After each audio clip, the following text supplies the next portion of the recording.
He's so bloody fast, this car. It's a very long season, very tough season. Anything can happen.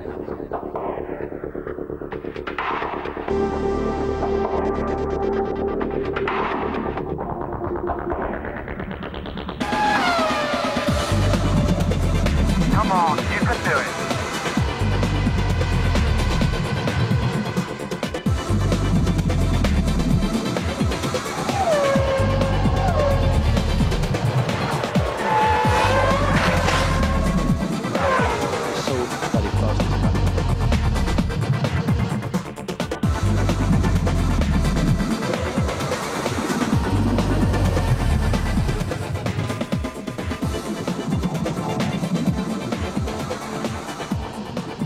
In 1999, Ferrari were dealt a severe blow by the loss of Michael Schumacher after his accident at Silverstone. Eddie Irvine then fought the championship with vigour. Schumacher's stunning return in Malaysia helped secure the Constructors' title for Ferrari. But it was Mika Hakkinen lifting the Drivers' Championship trophy. Now the battle is revived. He looks to 2000 for his third consecutive world title. Just have to take it easy. Schumacher endeavours to become the first Ferrari champion since 1979. Drive fast, don't crash. Brazilian Rubens Barrichello takes the second seat at Ferrari, moving from the now obsolete Stewart outfit. If I can fight to be on the podium, but to win the race, they're gonna go mad.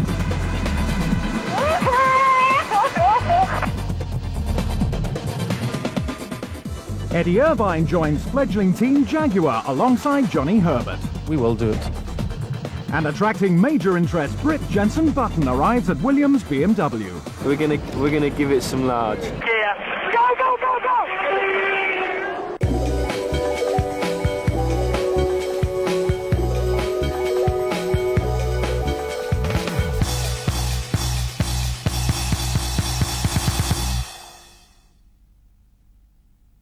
The winter break over, Australia is the first to witness the culmination to months of testing. Expectations are high for the opening qualifying session at 2000. 20 minutes into the hour, Mika Hakkinen opens up the challenge for pole.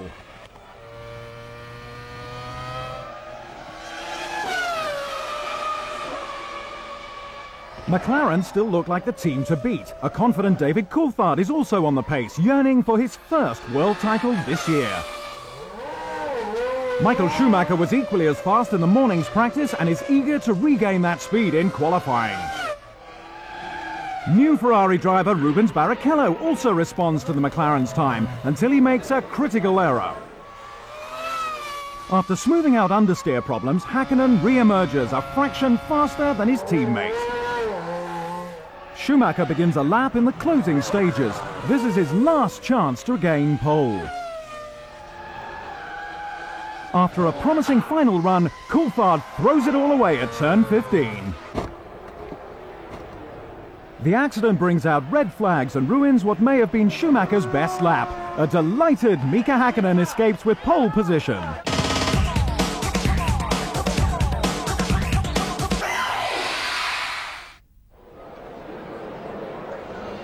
A ceremony styled in typical Formula One fashion graces Melbourne, Australia on race day. Regardless of McLaren's domination on the front row, both drivers know Ferrari are competitive. Schumacher shows supreme confidence in his car, and Barrichello was strong in qualifying. As the race gets underway, both McLarens make an excellent start. The Ferraris jostle for position with Heinz-Harald Frentzen and Jarno Trulli. Sandwiched between the two Jordans, Barrichello is relegated to fifth by the first corner. Schumacher slots in behind Coulthard, while an impressively quick Frentzen takes fourth. The rest of the field runs side by side.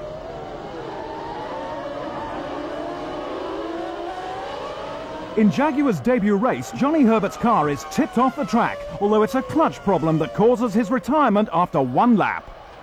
Schumacher keeps the pressure on.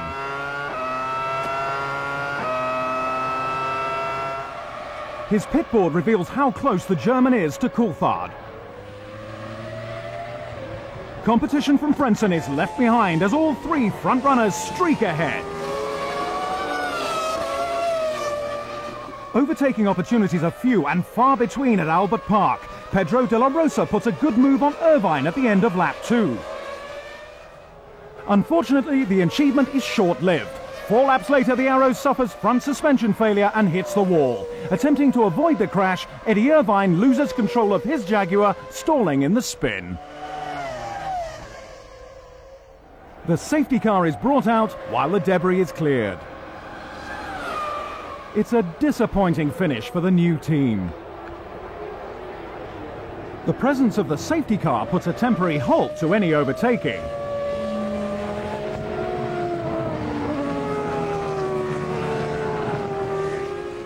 At the restart, Coulthard makes an early pit stop, his McLaren misfiring. A small fire igniting under the engine cover goes out as he pulls away, but jeopardizes his race.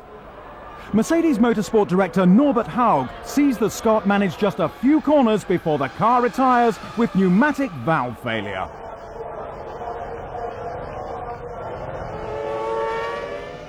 Barrichello is now 4th, but is still paying for his tardy start. More drama for McLaren as smoke pours out of Häkkinen's Mercedes engine. Schumacher's prayers have been answered. Häkkinen cruises into retirement and the German takes the lead. Another pneumatic valve failure ends the English team's race. An extensive winter testing program does not mean the car's infallible. McLaren's misfortune gives Schumacher a golden opportunity to win. The German is unlikely to let it slip through his fingers.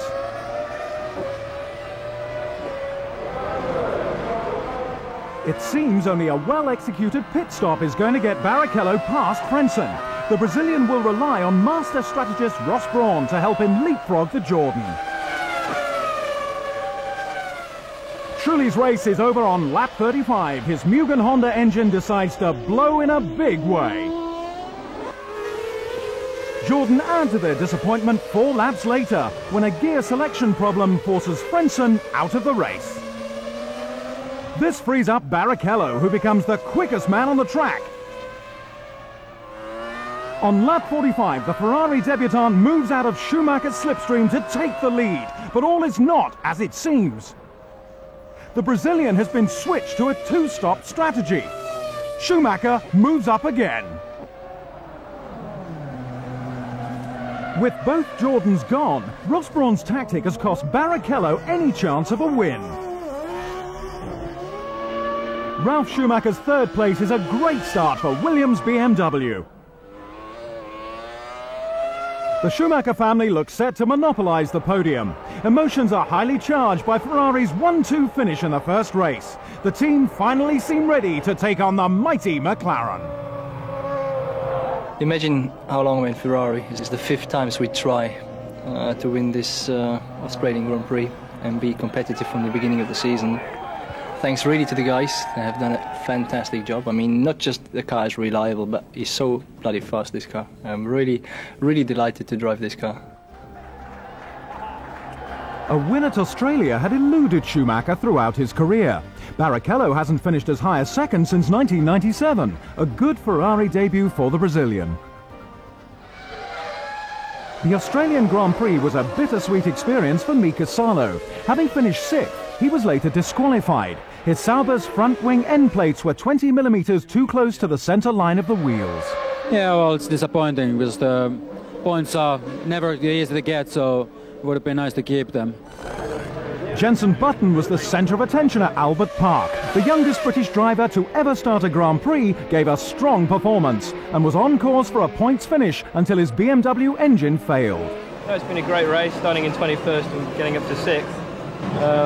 It's just been a good race, a good start to my career in F1, I think.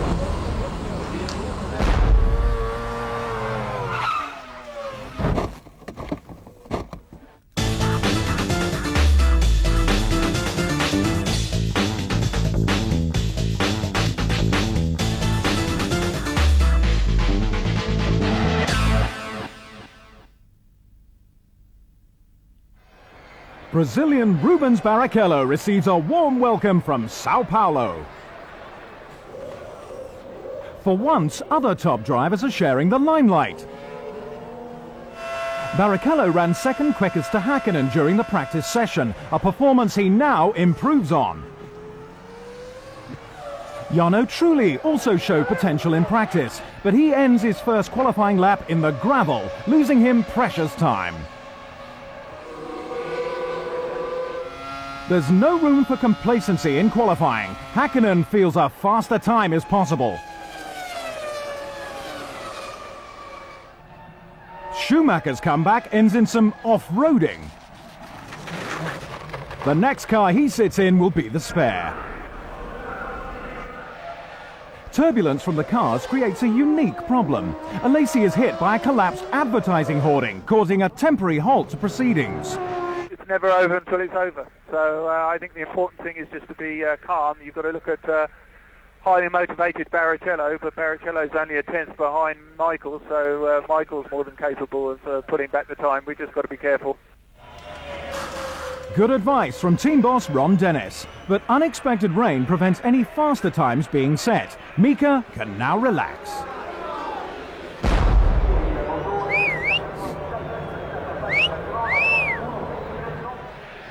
Overcast and hot is how the drivers and fans find Sao Paulo on race day.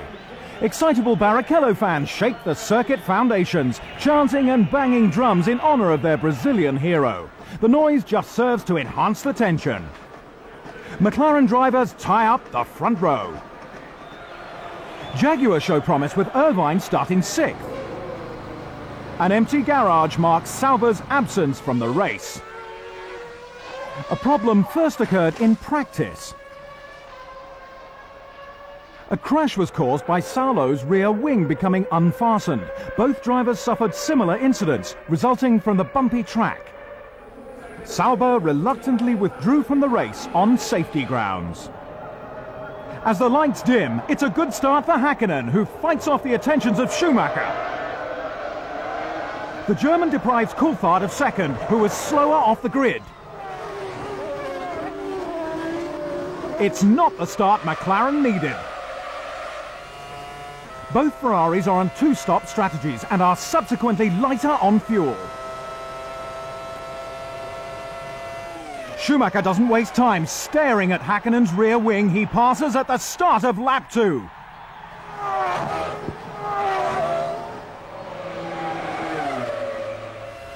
Showing the same desire to get on, Barrichello makes a similar move on Coulthard. By the end of lap 2, the Brazilian is up into 3rd place.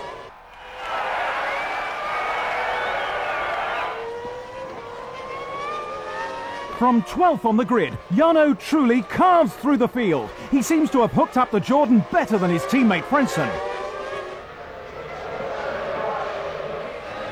Schumacher consistently builds upon his lead, gaining the advantage before the pit stops.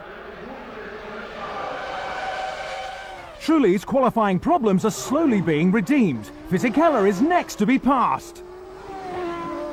Häkkinen's fuel-laden McLaren has held up Barrichello for several laps, but impressing his home crowd gives the incentive. The Brazilian eases past and up into 2nd place.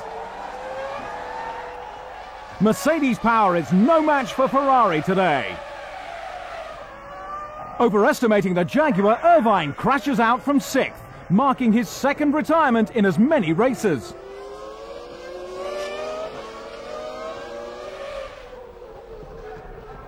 Despite an aggressive drive, Barrichello cannot catch Schumacher. On lap 27, his Ferrari is in trouble.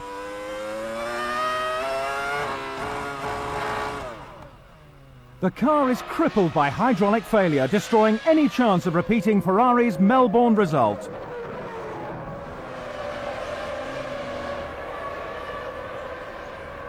There's concern too at McLaren. Häkkinen, leading after Schumacher's first pit stop, pulls into the garage on lap 30 after his Mercedes engine dies. Schumacher regains the lead with no obvious challenger in sight. Having lost the use of 3rd gear, Coulthard can do little more than hang on to 2nd.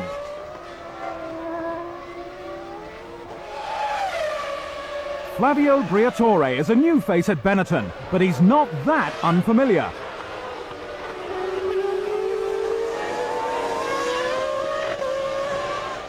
Frentzen is now fourth and ahead of his teammate. The Italian's charge was stilted when his new tyres failed to come up to pressure. Following his pit stop, Verstappen has dropped to seventh, a position Button also has his eye on. The F1 new boy shows great potential on a track he doesn't know well. He moves closer to the points on lap 55. Since Häkkinen's retirement, Schumacher's minor concern has been falling oil pressure. The Ferrari survives to seize victory, reiterating the team's competitiveness.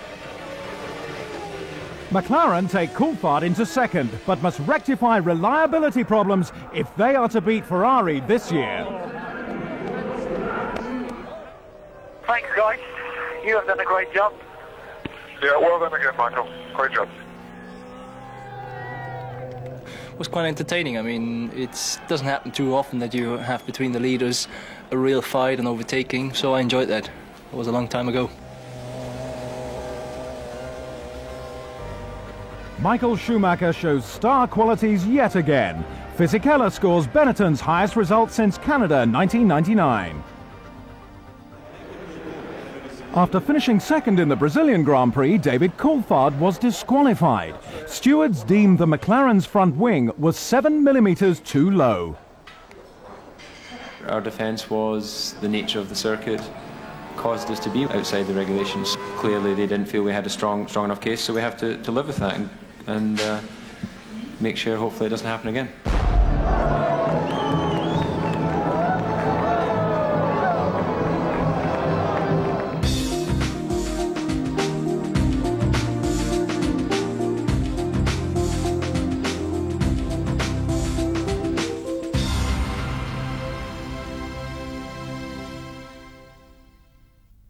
Imola is a tranquil town. That is until Formula One invades for the San Marino Grand Prix. The deafening noise is as much from the Ferrari fans as it is from the engines. David Coulthard usually goes well at this circuit. It is no surprise, therefore, that he has the fastest time after the first set of qualifying laps.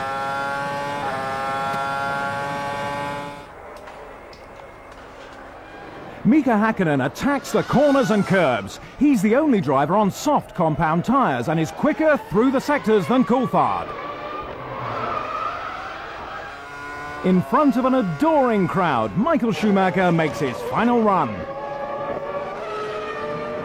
It's by no means a perfect lap, but with few minutes of the session left, a Ferrari tops the timesheets. As the last minute ticks away, an excellent third sector helps Häkkinen back into pole position.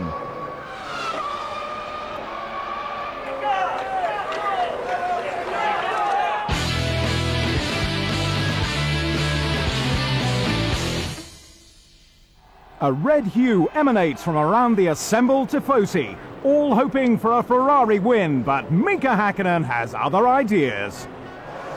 Engines drown out the crowd, and it's all systems go.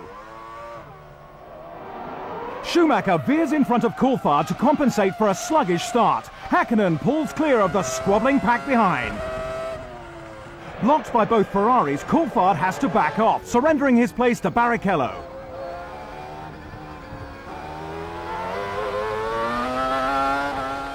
A lightning start by Villeneuve puts him from 9th to 5th at the first corner. The two Jordans of Trulli and Frentzen follow.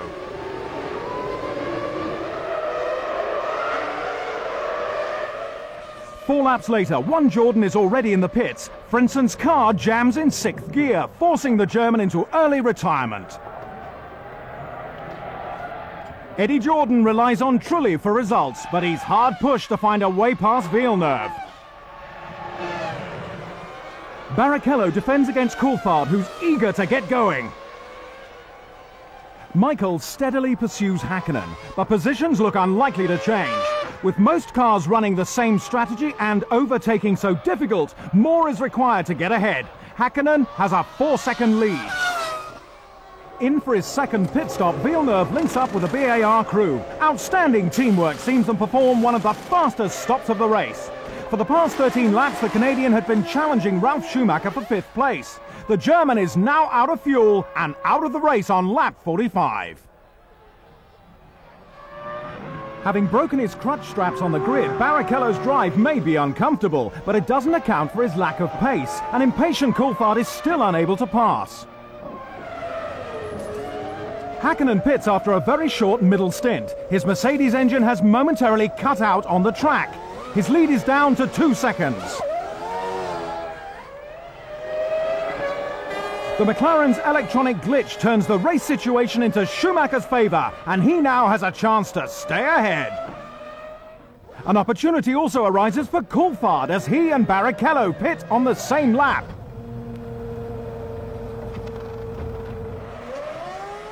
McLaren's service is faultless.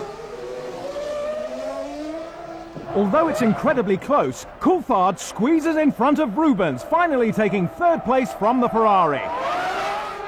Jean Todt waits on Schumacher, who has made good progress in the clear laps before his pit stop. The Ferrari is stationary for just 6.2 seconds. Ron Dennis sees it's enough for Schumacher to resume the lead. Hakkinen follows up some 3 seconds adrift. There's a distinct feeling of déjà vu. Schumacher leads for the 3rd consecutive race. It's now evident that there is damage to the McLaren's floor, sustained earlier when Hakkinen ran over debris. Despite this, he hovers over Schumacher's shoulder until the very last turn. Finishing a second behind, Hakkinen may have won if it weren't for the imbalance in his car. Instead, it's a dream result for Michael Schumacher and the fans. We did it for all the tifosis. I hope everybody is happy with this, as far as I saw outside. It looks like, so do I. Now we look forward to the next one. Well done, Michael. That's great. Very well done. Schumacher takes his 3rd successive win. 3rd time lucky for Hakkinen and Coulthard. Both reached the podium in San Marino. Mika Hakkinen was conspicuous by his absence from the championship points table. He now sits equal 4th, 24 points behind Schumacher. Ferrari also streak ahead in the Constructors' title, 29 points clear of McLaren. Imola took time out to acknowledge the 100th Grand Prix of Jaguar's Eddie Irvine and Jordan's Heinz-Harald Frentzen. The pair's debut in '94 and '93 was with the Sauber and Jordan teams. The FIA also announced a new ruling. We've said we're no longer prepared to accept speed limiters on the cars in the pit lane. It's going to be up to the driver to make sure he doesn't exceed the speed limit. We have reason to believe that the speed limiting devices were also being used to assist the cars at the start. The use of speed limiters is detectable as they open the car's fuel flap and illuminate the rear light. The same electronics could be used to simulate traction control.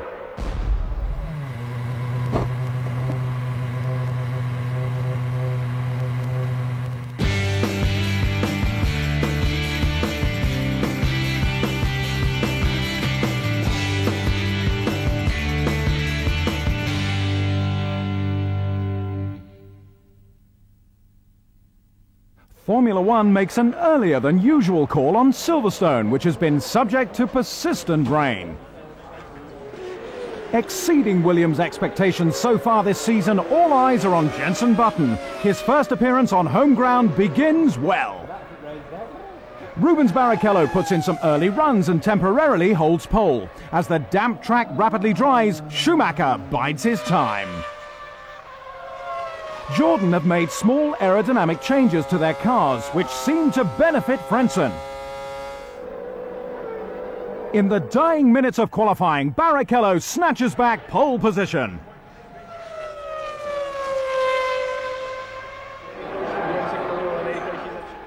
Mika Häkkinen's run is slowed when yellow flags are waved for Jarno Trulli's spun Jordan.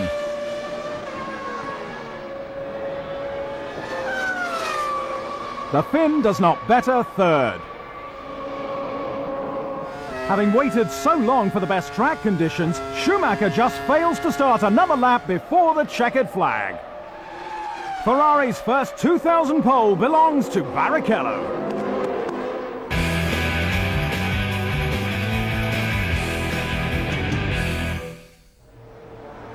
As the countdown to the British Grand Prix gets underway, celebrities and fans are all gripped by F1 fever.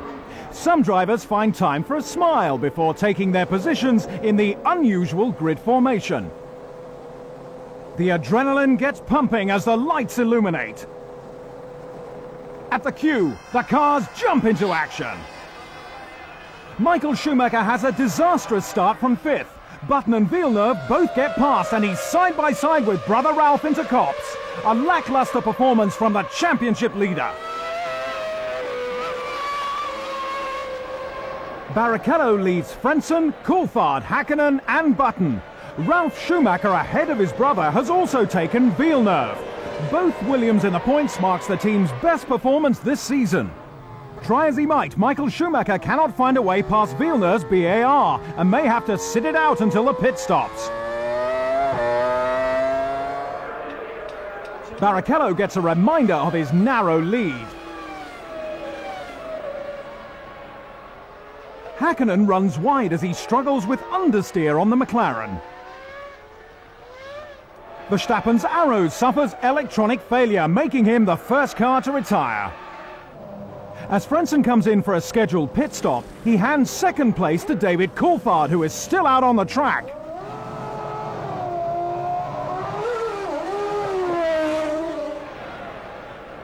Exiting his own pit stop, Button also loses a place to his teammate. De La Rosa is also out with similar problems to Verstappen. The Arrows team can pack up early. Along the hangar straight, Coulthard closes in on Barrichello. He makes a lovely pass round the outside into Stowe.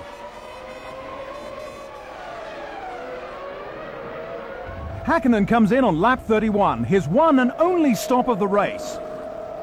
Overseen by Ron Dennis, the crew makes small adjustments to the McLaren in an attempt to improve the handling. Now running second, the engine telemetry shows an irregularity with Barrichello's Ferrari. On lap 33, Coulthard brings the McLaren into the pits.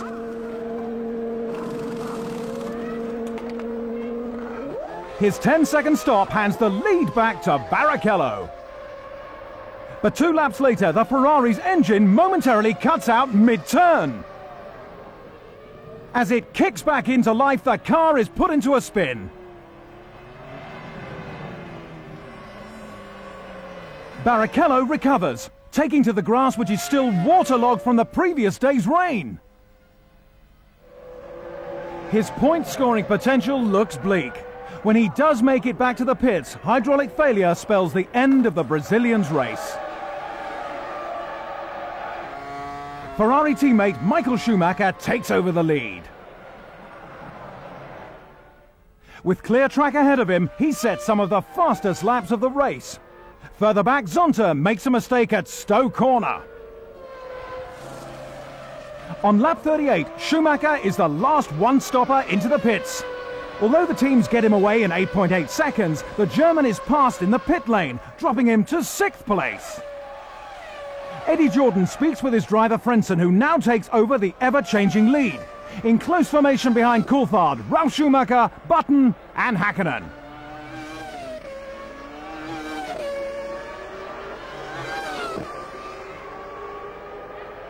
Frentzen pits 3 laps later.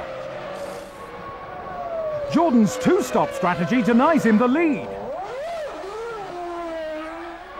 Schumacher's Ferrari, heading towards Copse, signifies Frentzen is rejoining in 6th. The 2 Williams drivers running 2nd and 3rd have yet to make their final stops, which will advance Frentzen through the field. Unfortunately, the German slows just 6 laps from the end. His Jordan stuck in 6th gear. Frentzen cruises to retirement.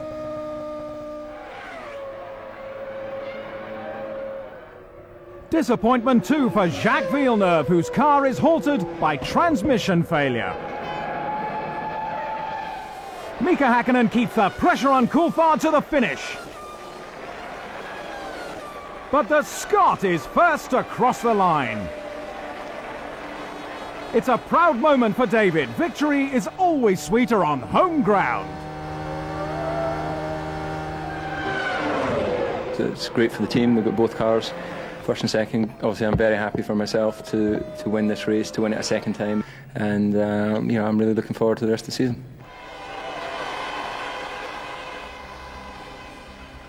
Aptly, the British Grand Prix gives Coulthard his first win this year. Another Brit in the points, Jenson Button, puts in a good performance. The British Grand Prix was the victim of the most appalling spring weather. The torrential rain caused havoc for the drivers. With car parks and the circuit saturated, it was the fans who really suffered. I feel terribly sorry for the public.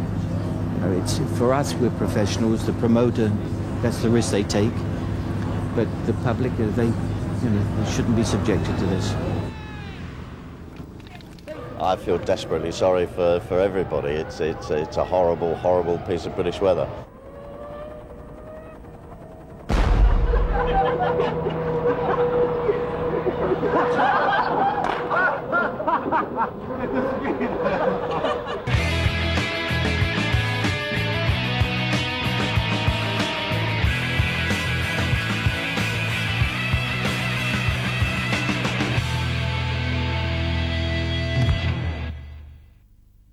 Barcelona is the city, Circuit de Catalunya the venue.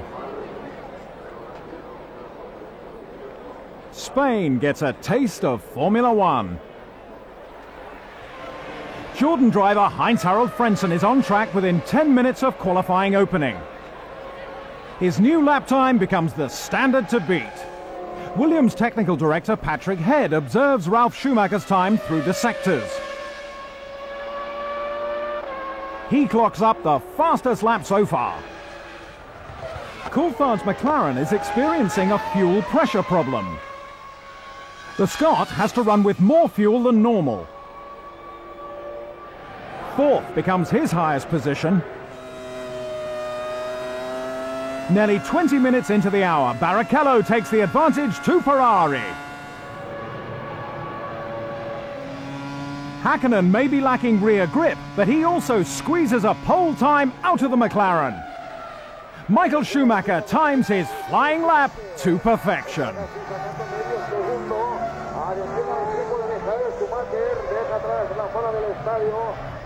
Temporary cloud coverage has dropped the surface temperature by 5 degrees Celsius, giving Schumacher a distinct advantage. In sharp contrast to the qualifying calamity at Silverstone, the German takes his first pole position of the season. The race foundations have been laid.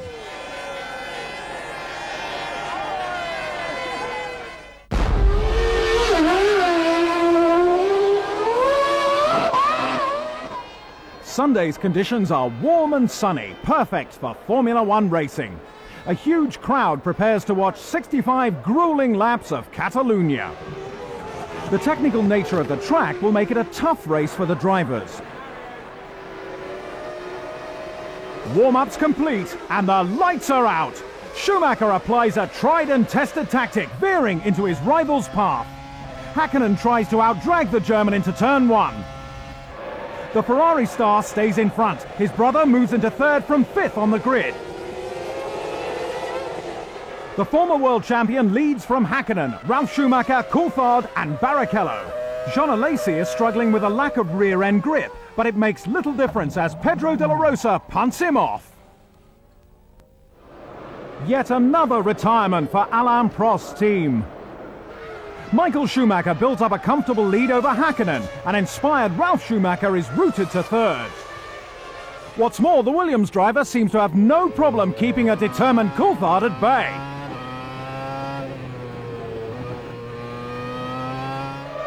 Engine failure puts pay to what could have been a very good weekend for Villeneuve. Another frustrating race for Honda and BAR. The Ferrari pit crew prepares for the leader's first stop on lap 24. Each man has his own well-rehearsed task. Chief mechanic Nigel Stepney is the refueler. Although not seriously injured, he's put out of action when Schumacher is waved off too early. Coulthard is in for his first pit stop from 4th position. The McLaren pit crew give the all clear, but the Scot is having trouble selecting first gear. It's a costly delay. He had been fighting with Williams and Ferrari. Ralf Schumacher retains 3rd, but a quick stop by Barrichello could now leapfrog the Brazilian ahead of Coulthard. The English team's mechanics are quickly back in action as Häkkinen comes in from the lead. The Finn inherited first place when Schumacher made his stop. Unlike his teammate, the reigning world champion has no problems getting away. The pit lane speed restriction requires some restraint on the accelerator. Perhaps this contributes to Häkkinen losing track position to Schumacher.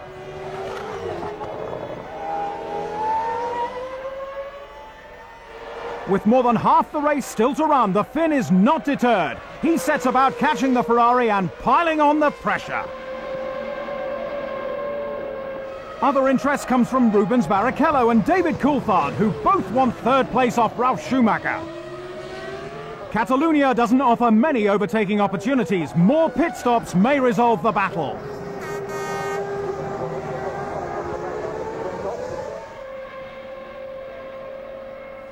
Häkkinen reels in Schumacher, but that's just the easy bit out of the way, as the Finn knows only too well.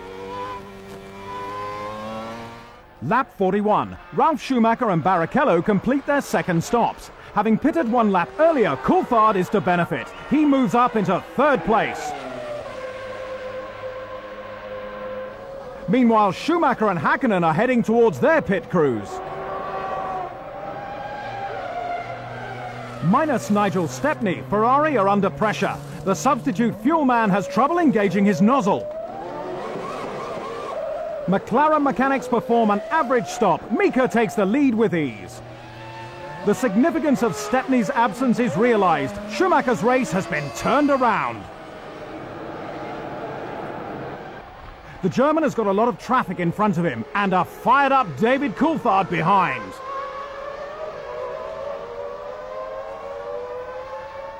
Catching a toe off the championship leader, Coulthard goes around the outside, taking the Ferrari #1 for 2nd place.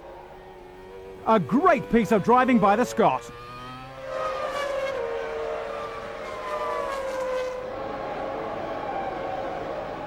Ferrari eyes focus on Barrichello as he battles Ralf Schumacher for 4th. The Brazilian is struggling to get close enough to the German to attempt a passing maneuver.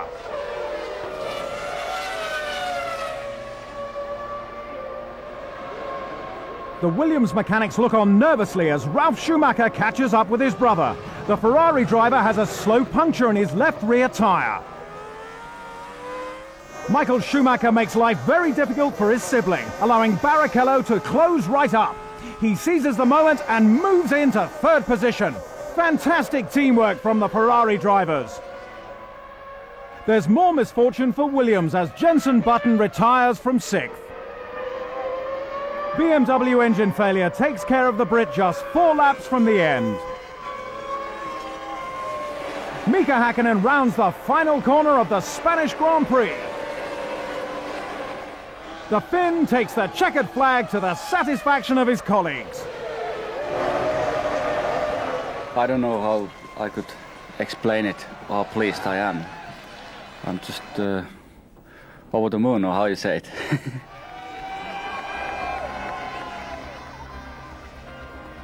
McLaren drivers swap places on the podium, repeating Silverstone's 1-2 finish. Mika Häkkinen clocks up his first victory of the season.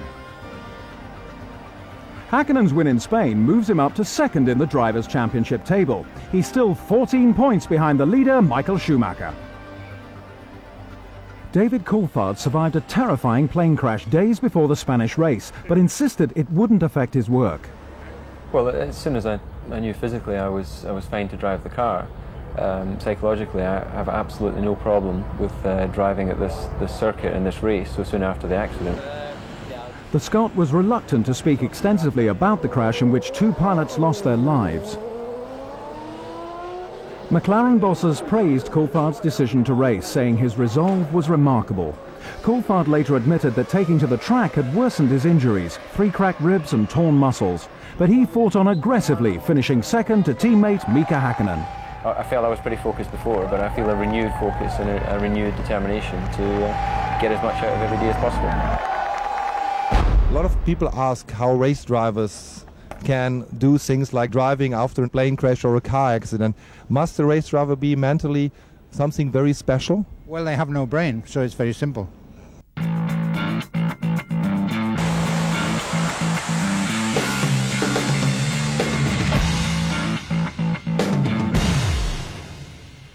The qualifying session for the European Grand Prix is about to begin, and changeable weather conditions look likely. Michael Schumacher is the German fans' favourite, but it's Mika Häkkinen taking to the track.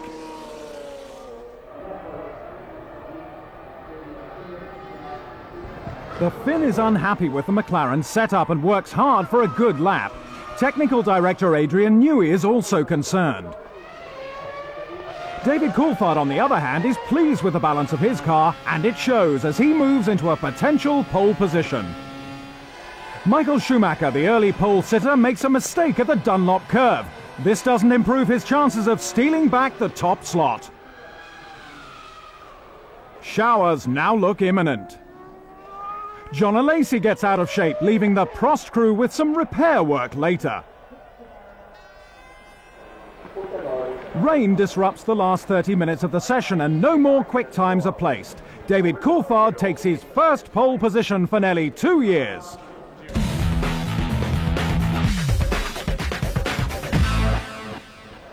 Grey clouds still hang ominously above the Nürburgring at the start of race day.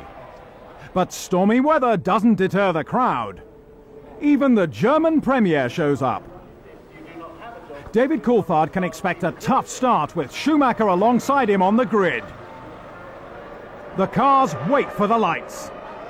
Häkkinen makes a blistering start. Fisichella bumps Trulli. The rest of the field pass him like he's stationary. Häkkinen and Coulthard have literally swapped places, with Schumacher still second. Trulli's crippled Jordan retires, its suspension wrecked.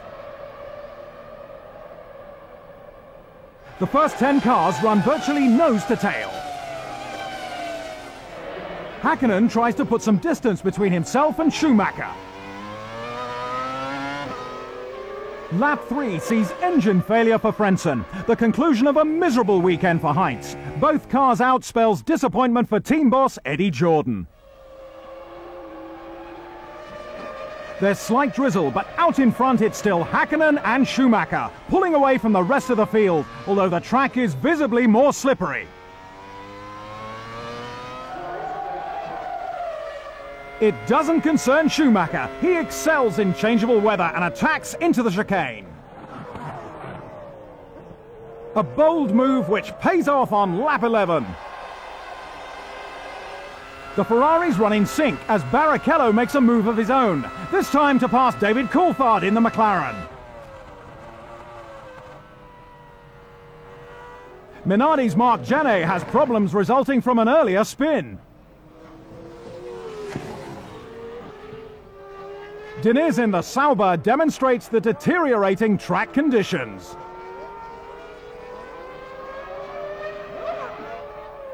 Activity in the Ferrari garage. There's a two-team battle brewing as Michael and Mika pit together on lap 15. For a brief moment, the race is out of their hands. It's Schumacher away from his marks first, rejoining the track and retaining the lead. He exits the pit lane just in front of David Coulthard.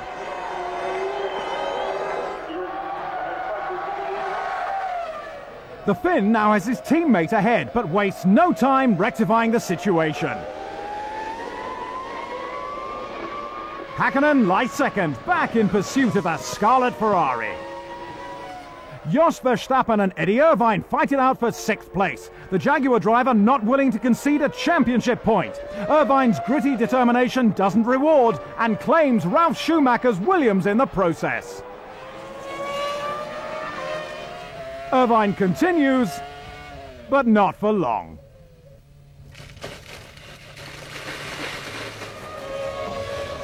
It marks Eddie's 3rd retirement in 6 races. Jaguar's disappointing season doesn't improve. Another casualty of the collision, Verstappen's Arrows, has suspension problems, slamming him into the tyres. Barrichello is now charging. A 3-stop strategy was employed to compensate for his late switch to wets. Fisichella yields 4th place to the Brazilian. Schumacher in for his 2nd pit stop. Häkkinen inherits the lead with 32 laps remaining. The Finn needs to secure about a 30-second advantage before his own stop if he is to get out ahead of the Ferrari. The crew may be ready, but back markers have slowed Häkkinen's charge. He's only got 18 seconds over Schumacher when he pits on lap 45.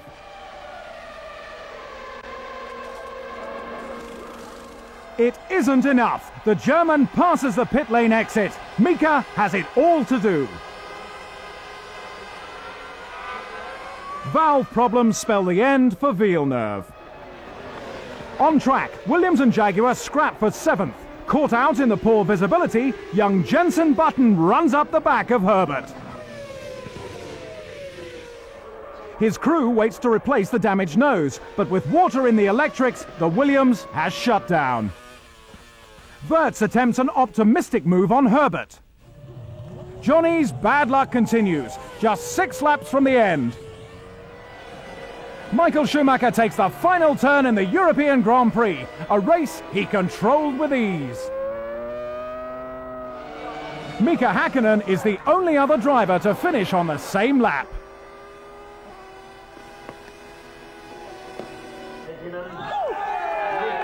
I was dreaming for it. Sometimes dreams come true, and obviously now we are in a very good situation. We have a strong car, we have a good team, and we have some points in advance.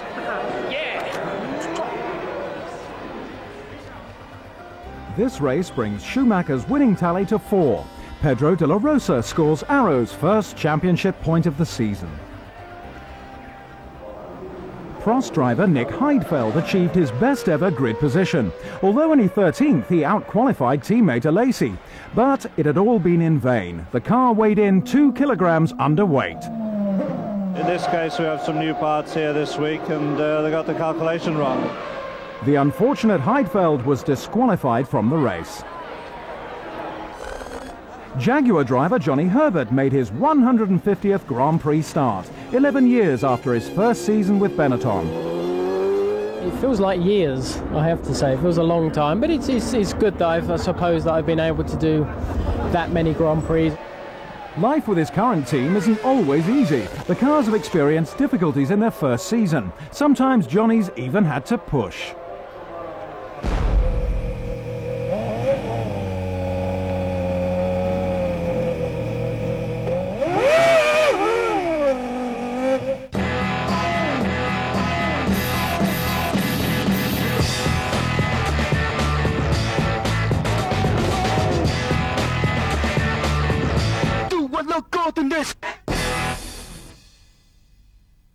The wealth and glamour of Formula One is never more evident than at Monaco.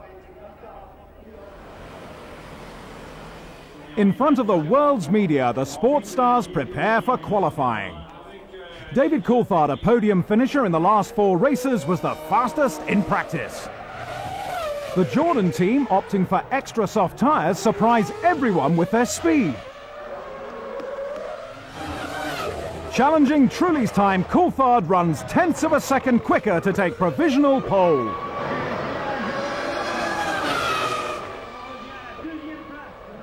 Moments later, Michael Schumacher is on the track. Fortunate to avoid slower traffic, he goes quicker still. Jarno Trulli provides unexpected competition. The Italian sets the fastest lap on his 3rd run. Now displaced, Schumacher is forced to work hard. Another clear lap sees him topple Trulli from the top spot, which is vital to a place like Monaco.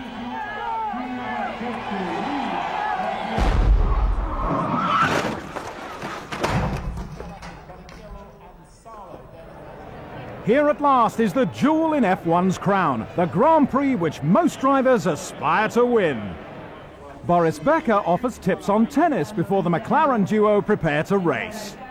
Jarno Trulli appears quite bewildered by his place on the front row alongside Michael Schumacher.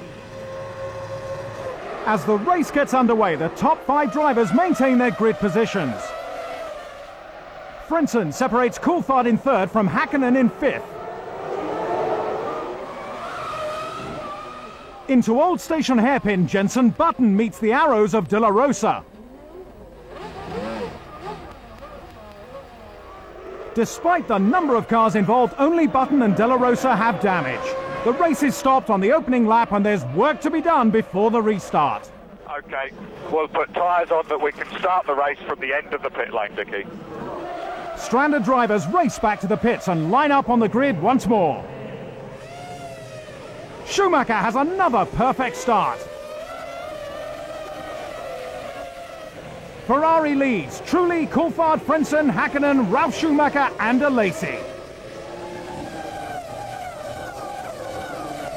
Häkkinen looks at passing Frentzen, knowing he has places to make up. McLaren are in a unique situation with both cars stuck behind Jordan's. Schumacher has it easy out in front, soon easing away from the rest of the field. To the Germans' advantage, Jarno Trulli successfully defends 2nd place. David Coulthard finding it impossible to pass. Frentzen heads the next group, causing similar problems for Häkkinen.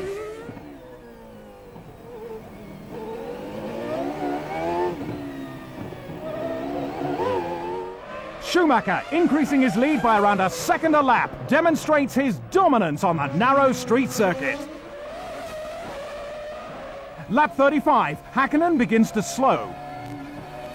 Ralf Schumacher gains a place while the stricken McLaren cruises to the pits. It's an unscheduled stop, but Mika clearly has trouble. A problem with the brake pedal is the cause. Once remedied, Häkkinen rejoins the race, albeit further down the field. Attempting to avoid Häkkinen as he exits the pits, Ralf Schumacher rams the barrier at Saint-Devote.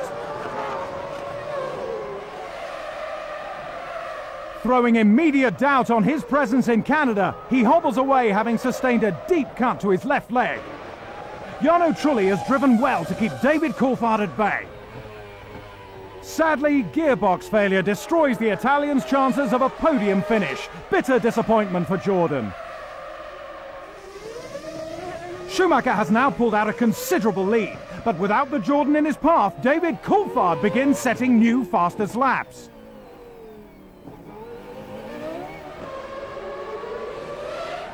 The McLaren isn't the only worry. Schumacher's car looks damaged. As something gives way, the German is forced to slow, limping towards the pits on lap 55.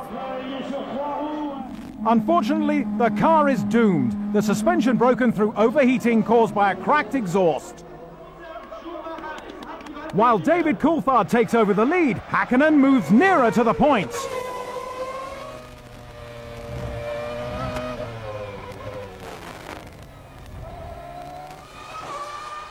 Like others before him, Frentzen becomes a victim of Saint-Devote. Driver error is to blame. Heinz throws away 2nd place. It's a disastrous finish for the Jordan team, who had so much potential going into the race.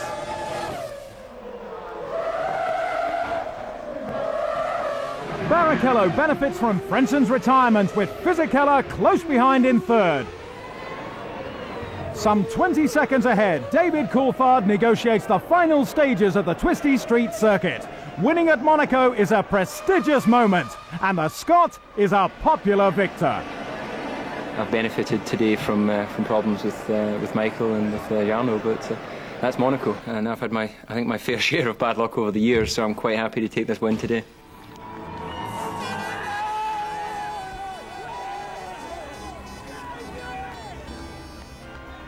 Until now, David had only finished in the points at Monaco once before.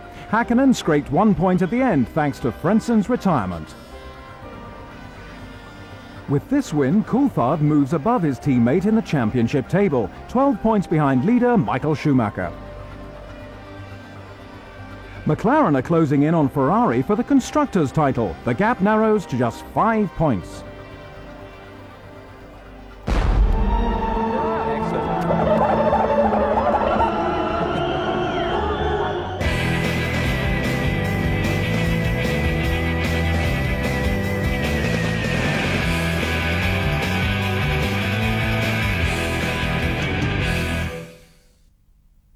Alongside the St. Lawrence River, Canada's Grand Prix circuit holds the season's 8th qualifying round.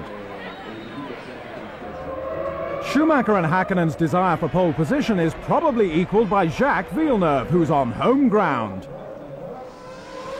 But the Ferrari's straight-line speed will be hard to match. Häkkinen has the potential. A faulty shock absorber doesn't hamper his early run.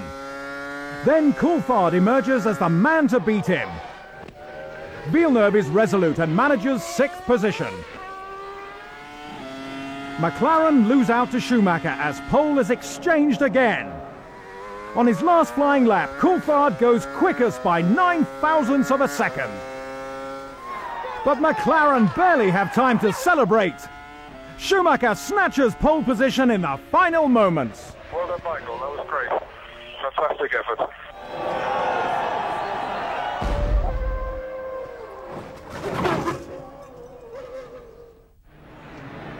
The race takes place at the Gilles Villeneuve circuit, named after Canada's racing hero. Ralf Schumacher has passed medical examinations on his leg and is fit enough to race. Seconds before the formation lap, David Coulthard stalls his McLaren. Mechanics fire up the Mercedes engine, but in contrast to the rules, they are still on the grid.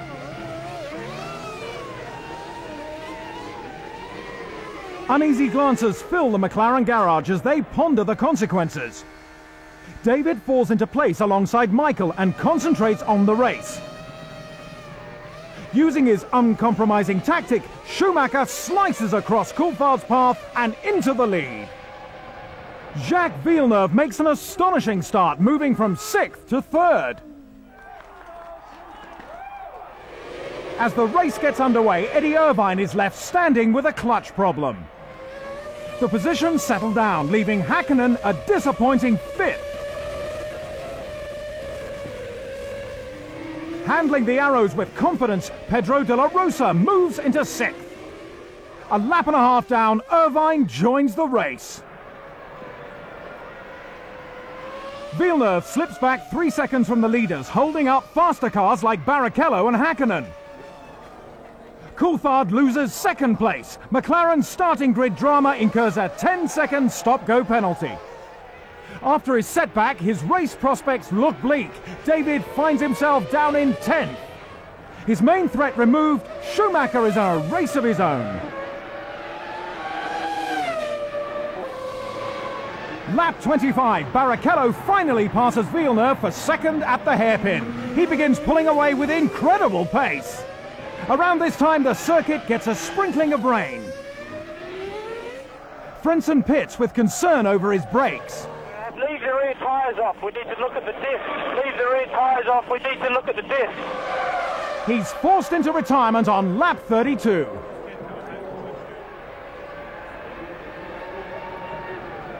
Villeneuve fights to keep track position, but faces tough competition from Häkkinen. Once the McLaren gets ahead at turn 1, it immediately sets the new fastest lap.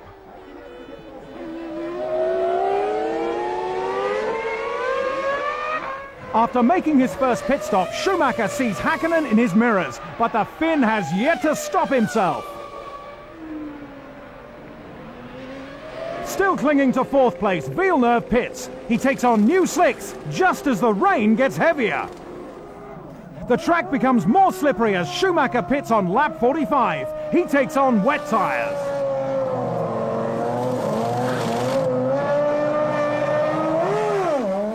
Directly behind, Barrichello queues for a set of wets after failing to swap during his first pit stop. McLaren experienced the same problem. Both their drivers are on slicks. Barrichello will pay for the extra stop. Had he remained on the track, his Ferrari would have been leading. He rejoins the race half a second behind Schumacher. In from fourth place, Häkkinen also gets tyres to suit the bad weather. As conditions worsen, drivers struggle to stay on the track, Schumacher being one of them. The excursion through the gravel does no harm to his lead.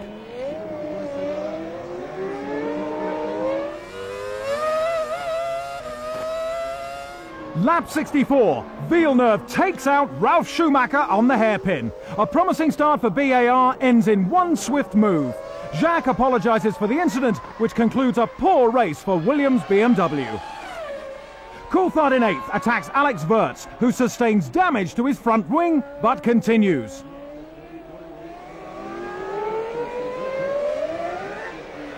During the last few laps, Barrichello carves into Schumacher's lead. The German is nursing a suspected rear brake problem, but team orders prevent the Brazilian challenging the Ferrari #1.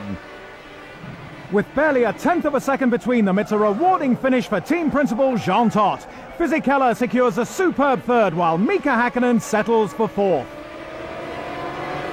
The team obviously asked him to slow down and not try to push too much, because I couldn't push anymore. And thanks to Rooms, he did. He played very well, and we both finished safely the race first and 2.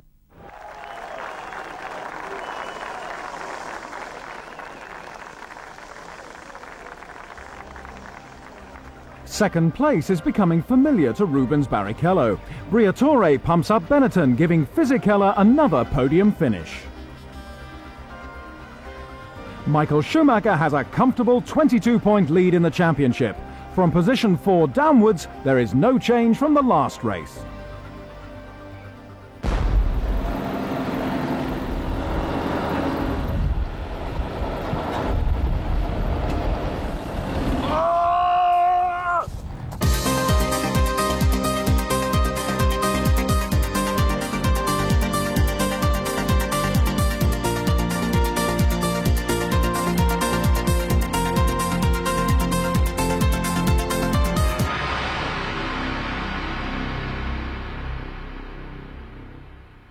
Qualifying is about to commence in Magny-Cours, France. Barrichello's Ferrari takes to the track and laps 3 seconds quicker than the early pace setters. Local favourite Jean Alesi drives his Prost to the limit, setting a good opening time. Erja Häkkinen looks on as husband Mika makes a bid for pole, but he's unable to beat Barrichello's time. David Coulthard's McLaren has endless problems. Michael Schumacher on his first run out just completes the fastest lap before yellow flags are issued. Coulthard sets a time in Häkkinen's spare car, but comes back for his own now repaired McLaren. With the clock ticking, David feels the pressure.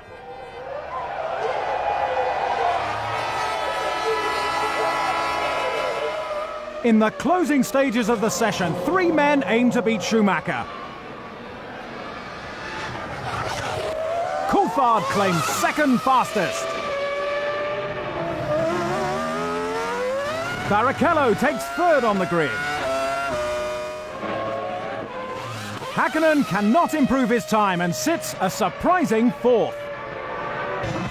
Michael Schumacher adds pole position number 27 to his career file.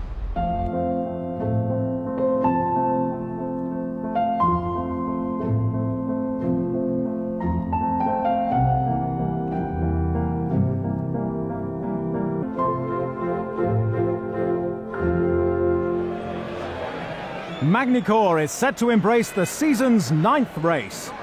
Michael Schumacher can feel confident about his place on the grid, but the McLaren pair are both hungry for maximum points.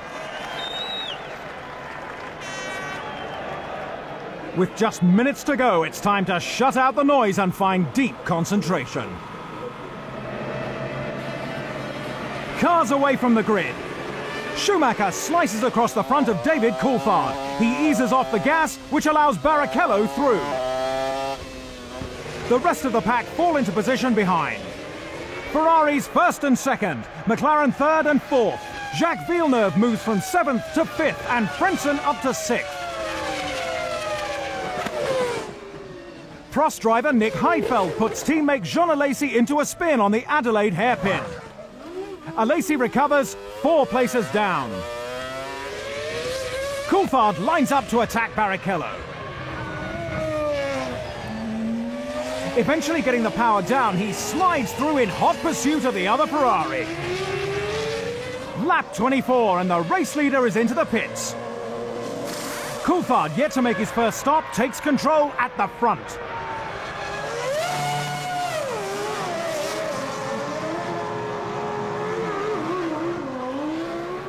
One lap later, McLaren and Ferrari have Rubens and David in together. McLaren are quick, but Coulthard does not have time to exit the pit lane before Schumacher passes. The Scotsman reclaims second with Michael in his sights. Barrichello loses out behind, rejoining 4th behind Hakkinen. Coulthard strikes into Adelaide hairpin, but Schumacher refuses to move, forcing him wide. David sees red, expressing his feelings in no uncertain terms.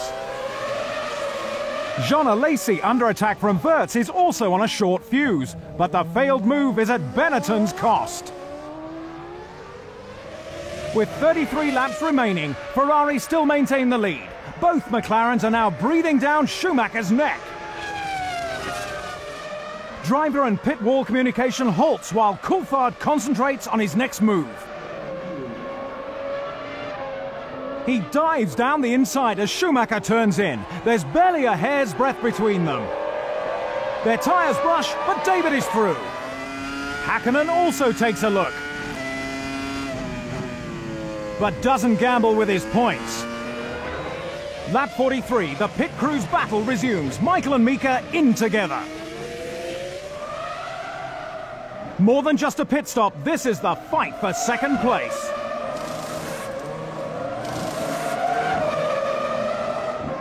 Schumacher comes off better, Mika snapping at his heels. David Coulthard motors on, waiting for his own second stop.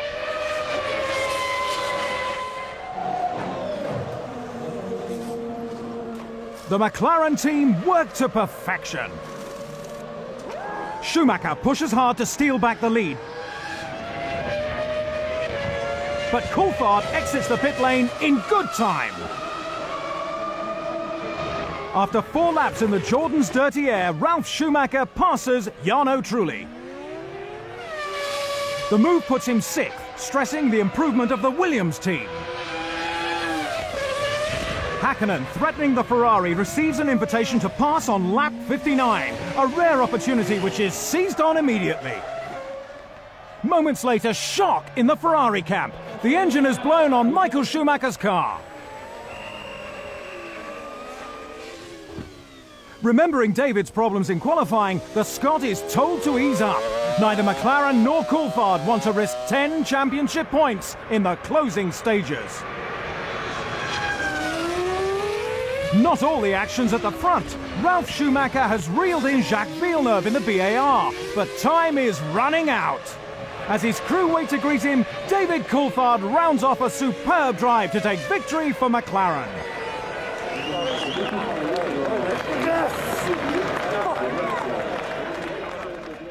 Well, I have to apologise for my hand gestures. That's not at all in keeping with the sport. But as you can understand, probably my emotions are running high. I know to be in a battle, in a position to battle for the championship, I needed to win here today, and that's what I'm trying to get done.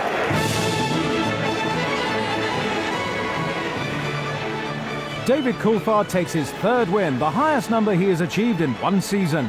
BAR are in the points again, courtesy of Jacques Villeneuve. Jordan are pleased to have landed a works engine supply deal with Honda, suggesting the engine manufacturer's disappointment with BAR's performance this year. Obviously very happy for Eddie, a little bit disappointed for ourselves, but I don't think it's bad. I think it's probably good, and I think Honda will do an excellent job for the two teams. If I don't win a title with Honda, then I'm afraid it'll be a poor reflection on the team or myself in the future. In France, McLaren confirmed David Coulthard and Mika Häkkinen have been signed for 2001. First brought together in 1996, this marks a record-breaking driver partnership. I'm not nice, I want to win, and I've done it here today.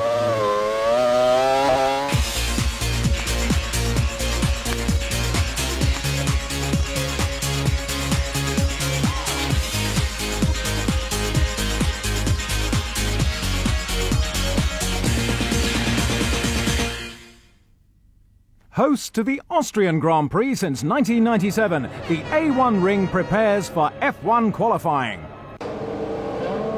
With rain threatening in the opening minutes, many drivers take to the track early. Rubens Barrichello puts in a good lap before the clouds break.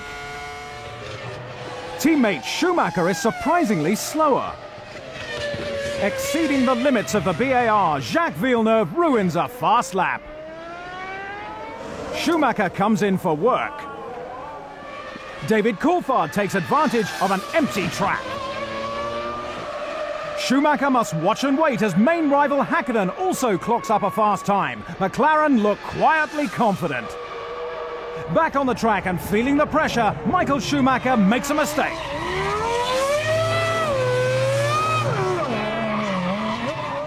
Mika's position is safe. Michael tries again, but the slide costs valuable time. The Finn is triumphant.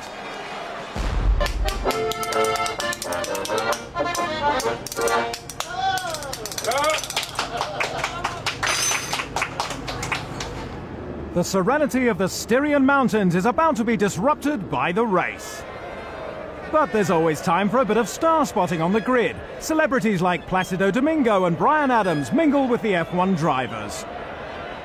Luciano Berti replaces Eddie Irvine, who has suspected appendicitis. It's a clean start for both McLarens, but Mika Häkkinen edges in front and down towards turn one. Schumacher suddenly spins in a cloud of tyre smoke. Catastrophe for Ferrari at the first corner. The safety car is brought out while the carnage is cleared. The replay shows Zonta's BAR clips the back of the Ferrari. In a separate incident behind, Deniz pushes Fisichella into the wall. Trulli is simply blocked. Through all this, Mika Salo emerges third, De La Rosa fourth, with both McLarens up front. On lap 3, the safety car leaves the track and racing resumes. Rubens Barrichello begins carving through the field, despite having a broken rear diffuser from the first corner incident.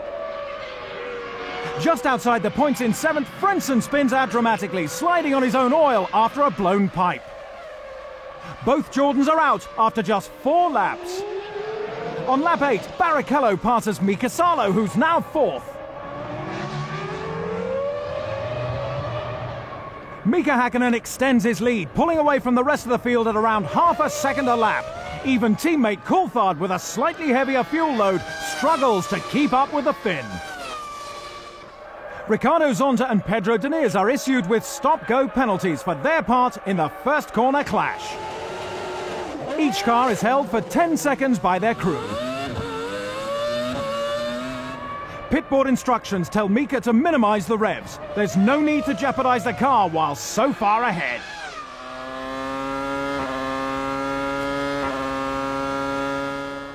After running an impressive third, Pedro de la Rosa retires with gearbox failure.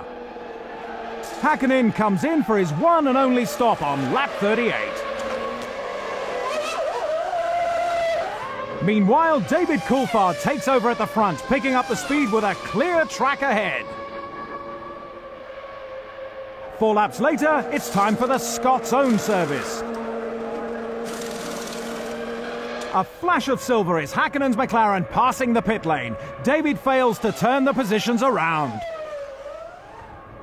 Häkkinen may now be unstoppable.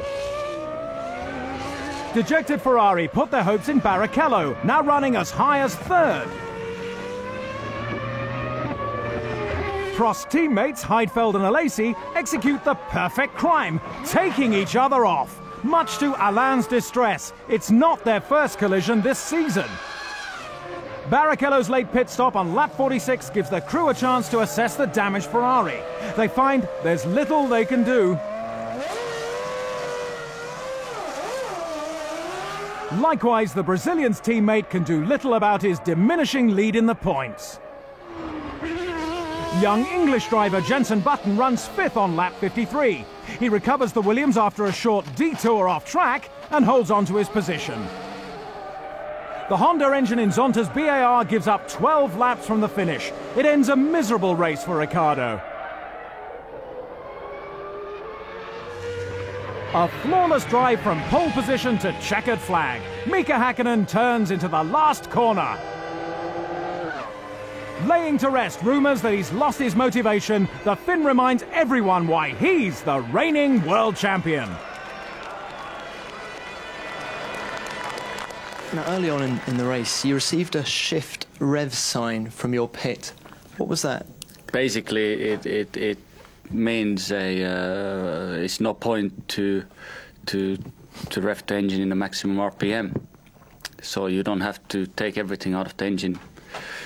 In that point, personally, I was not sure exactly was there a problem, or did they show me just it was no point to push. So automatically I did drop to RPM a couple hundred revs. Austria sees Häkkinen take his second win of the season. Jenson Button equals his highest position for Williams BMW. The Jordan team were busy at the negotiating table before the start of the Austrian Grand Prix. Frentzen stays for next year. Benetton-bound technical director Mike Gascoigne has been released from his contract. Trying to find out what's best for Mike, of course what's best for Jordan, and to see if all of those things can happen together, and I'll discuss over the weekend with Flavio what his interests are, and then we'll go back, think about what the best interest for Jordan is, and come up with a solution, I hope, very quickly. No, somebody hit me in the back and turned me around. Be careful.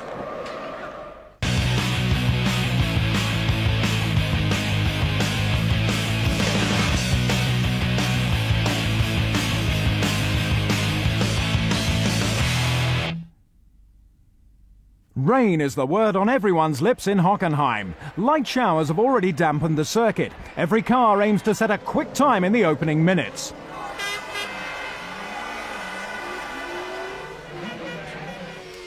David Coulthard shows dexterity in the slippery conditions, setting a lap time 1.4 seconds faster than anyone else.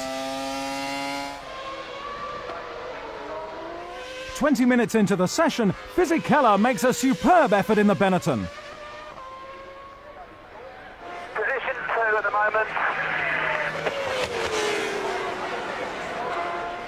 The rain continues to pour, soaking the track between the first and third chicanes. Coulthard's pole time is unchallenged until a break in the weather. Sharing the T-car with Schumacher, Barrichello has yet to qualify. The best he can offer on a wet track is 18th. Michael makes one last bid to knock David off the top while the rain holds off.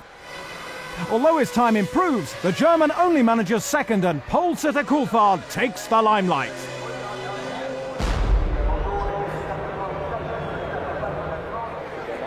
Hockenheim's weather is about as unsettled as the myriad of German fans turned out to see Michael Schumacher at his home race. David Coulthard will be mindful of the start in France when Schumacher swerved in his path. At the off, he mimics the German's move. Mika Häkkinen fires past them both. Schumacher changes his line, blocking Fisichella. Both cars exit the race at the first corner.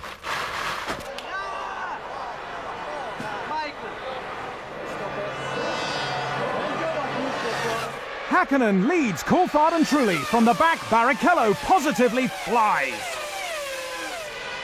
Words are exchanged about the crash, but thankfully, no more.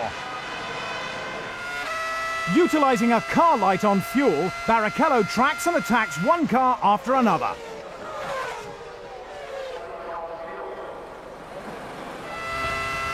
Eager to advance before his first stop, he makes easy work of De La Rosa in the Arrows.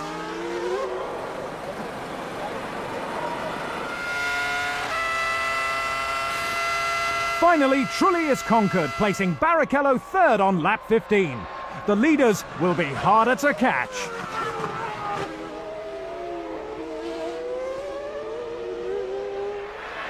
Häkkinen and Coulthard have a clear advantage.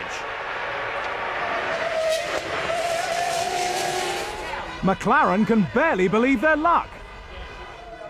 Rubens makes a quick first stop at only 7.2 seconds. Suddenly, a spectator invades the track. There is no alternative but to deploy the safety car. Häkkinen immediately makes his pit stop. Ron Dennis considers the consequences for David Coulthard, who will now have to queue behind the safety car. On the next lap, he peels off into the pit lane. The fuel flap is open and the crew on standby.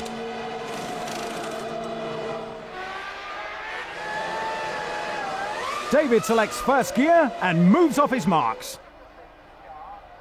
He clears the 80-kilometer speed restriction and accelerates back onto the track. His mechanics have done all they can for now. The strange knock-on effect of a lone protester is that Coulthard drops from second to sixth. Ahead of him is his teammate Trulli, Barrichello, De La Rosa and Frentzen. On lap 29, the safety car leaves the track and racing resumes. Häkkinen wastes no time putting distance between himself and the rest of the field. Crucial while every car is in such close relation. De La Rosa, Zonta and Verstappen all manage to lock up, but to no ill effect.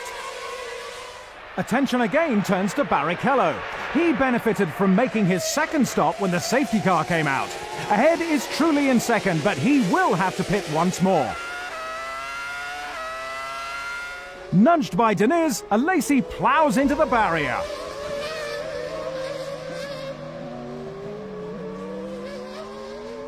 Team boss Alain Prost has another wreckage on his hands. Pedro will do well to steer clear of Jean, who is understandably unhappy. The safety car is brought out for the second time while the debris is cleared off the track.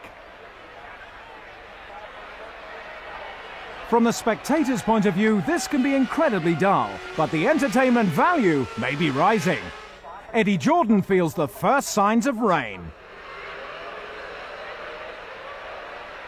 The race proper restarts on lap 32.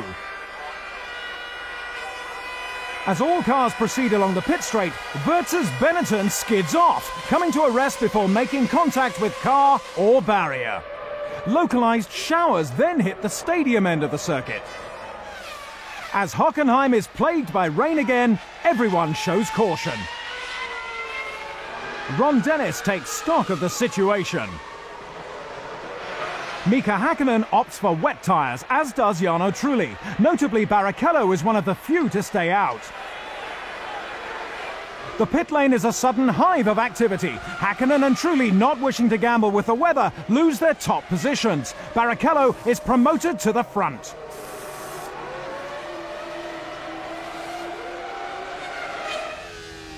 Teammates Villeneuve and Zonta collide. But both recover and continue. Barrichello remains on slick tyres and consequently leads the race. As the track still has dry patches, the Brazilian's lap times vary little from Häkkinen on wets.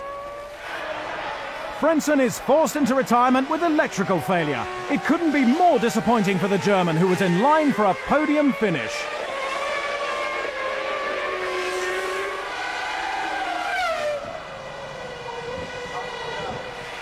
In the final stages of the race, Barrichello is a comfortable 12 seconds ahead.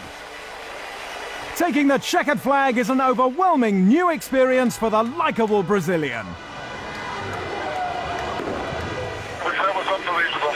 Just unbelievable. Great drive.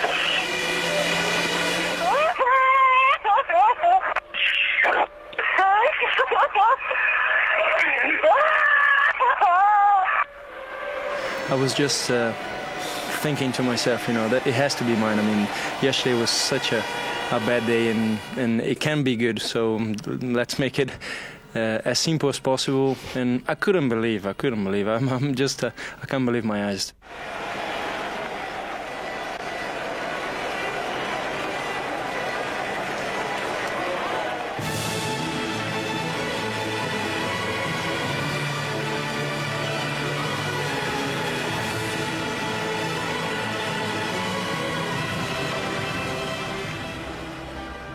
After 123 starts, Rubens Barrichello takes his first ever Grand Prix victory. Michael Schumacher's last 3 race retirements have allowed Häkkinen and Coulthard to come within 2 points of his championship lead. After a traumatic season and a half with BAR, Jacques Villeneuve surprised many people by signing a new 3-year contract with the team. A lot better to stay with people you trust and that you know it's going to work. But as far as winning is concerned, I think both teams could have been a viable option, and I'm positive that this team will do it. In the face of growing criticism from his rivals, Michael Schumacher defended his aggressive race start maneuvers.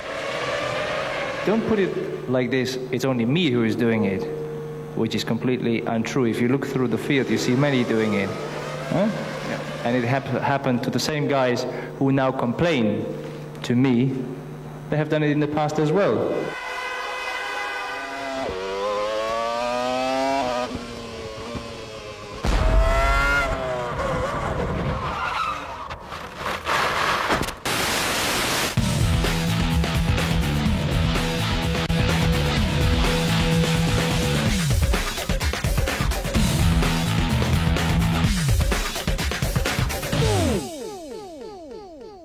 The Hungaroring circuit finds Schumacher and Ferrari under enormous pressure. The German has not scored a championship point since France. Pole position today is crucial.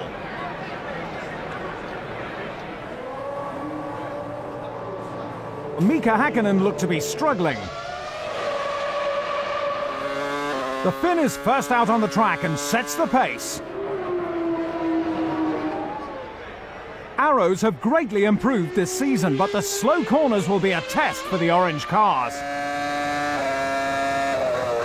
Pedro de la Rosa's concern about a lack of grip doesn't come to fruition. He takes a commendable third. Perhaps even more impressive, Jenson Button puts his Williams second on the grid. Ralf Schumacher gets the most out of a new and more powerful BMW engine. He takes provisional pole. Minutes later, Coulthard shows the morning speed hasn't deserted him. Schumacher studies teammate Barrichello, calmly assessing the Ferrari's handling. Finally, 30 minutes into qualifying, Michael Schumacher rolls out of the garage. Overnight work on the car appears to have paid off. The German is in a class of his own. He takes pole with ease. Mika Häkkinen is first to challenge, but he's unhappy with the balance of his McLaren. David Coulthard is closer, but still a fraction off pole time. Schumacher has no need for a final run. He heads tomorrow's grid.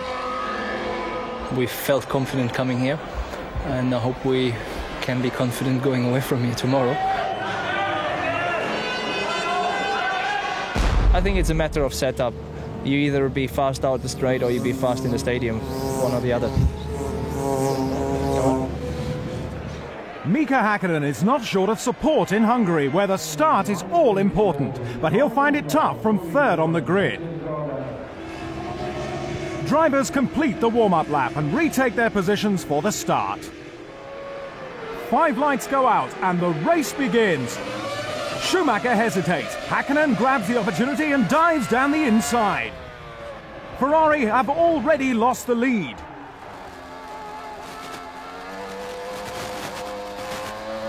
Coulthard wins third in a scrap with Ralf Schumacher, but otherwise the first corner is taken without incident.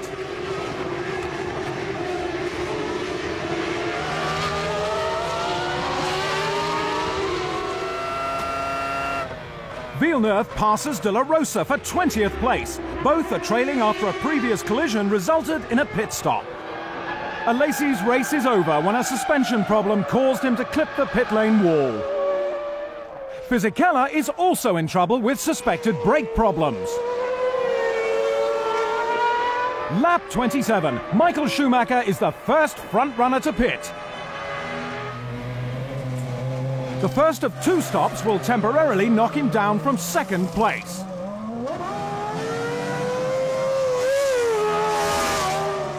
He exits the pit lane in 4th behind teammate Barrichello.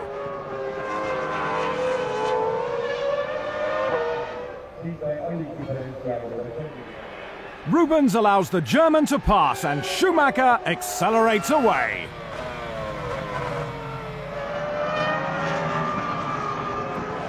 At the second round of pit stops, Coulthard aims to jump ahead of Schumacher.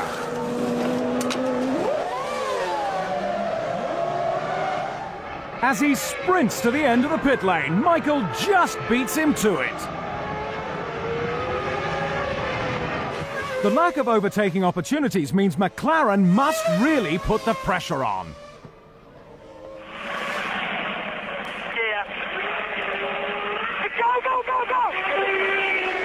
Exiting the pits on lap 55, Button is eager to slot back into 7th place, a position he's held for the last 23 laps. Unfortunately, the engine dies in the Williams BMW. Both Trulli and Irvine pass him. Standing head and shoulders above the rest of the field, Häkkinen steadies the pace in the last few laps. An efficient car and a master move at the first corner has effectively won him the race. A first-class victory for Mika Häkkinen.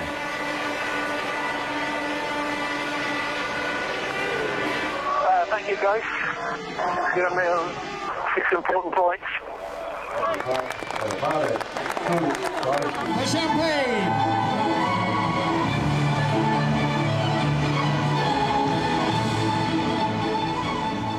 After race 12 of 1999, Häkkinen had 4 wins under his belt. This year, Hungary marks his 3rd. For the first time this season, a new name heads the drivers' table. Häkkinen moves 2 points above Schumacher. McLaren reclaim the lead in the Constructors' Championship. Jordan and BAR battle for 5th. BAR signs Panis for 2001. The best thing about Olivier's experience, I mean, he's 34 years old. He's been with Prost for many years, where he did very well. But especially what he's been doing with McLaren this year has been fantastic. And I think he's just matured brilliantly with the McLaren team.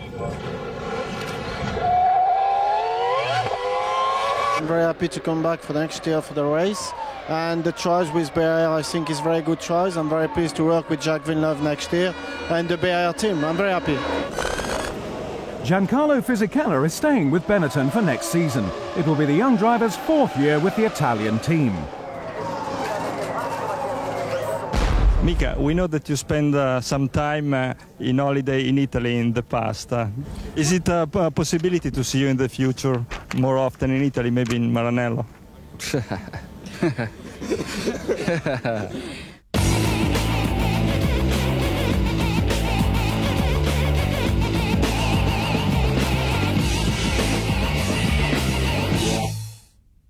Belgium becomes the 13th destination in the Formula One season.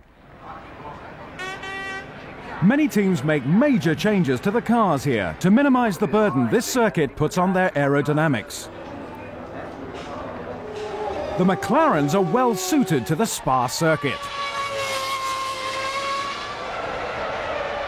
Mika Häkkinen combines speed and smoothness to set pole time. The Jordan team also expect good results here. But even they are surprised when Jarno Trulli takes provisional pole. Frenson's chances are blown at the bus stop, hindered by David Coulthard. Barrichello is caught out at the same spot.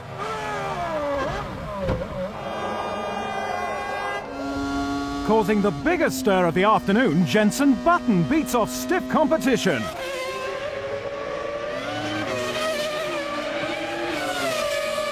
He qualifies his Williams third. Jean Alesi spins the Prost at the bus stop, causing Schumacher to slow on his quickest lap of the session. Häkkänen's new pole time is left unrivaled. Fisichella's Sunday's warm-up was more of a demolition derby.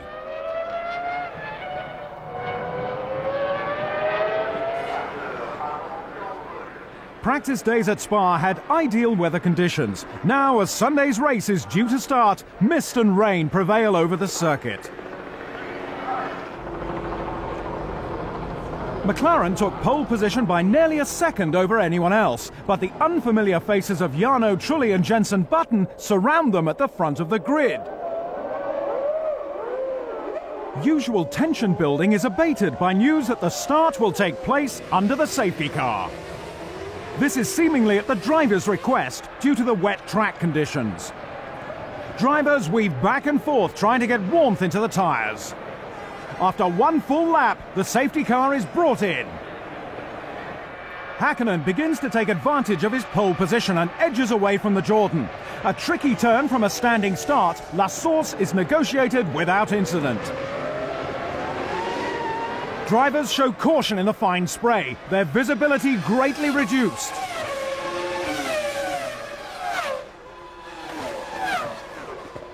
Positions at the front remain the same after the sweeping curve of Eau Rouge.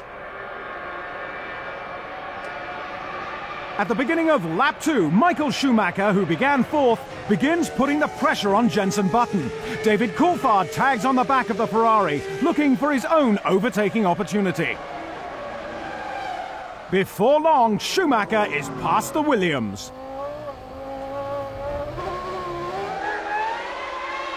And at the next turn, Ferrari power eases him into second.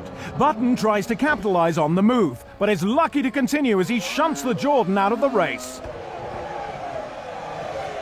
Most cars, including Schumacher, are into the pits for dry tyres at the end of lap 6.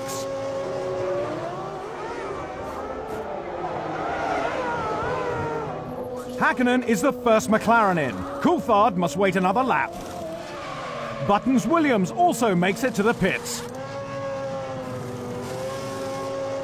The McLarens are briefly first and second, with Schumacher closing in. Both he and Häkkinen are running dry tyres on a slightly damp track, and it's the Ferrari that's faster. McLaren are finally ready to give Coulthard a set of slicks, but staying out that extra lap drops the Scot to 9th. Häkkinen's lead looks secure until Stavlot.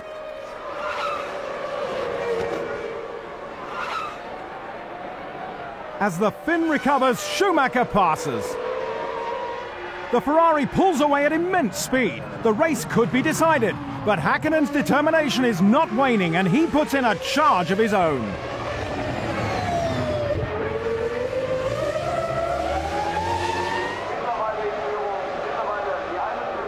Rubens Barrichello rolls to a halt in the pit lane entry road, and mechanics rush to retrieve him.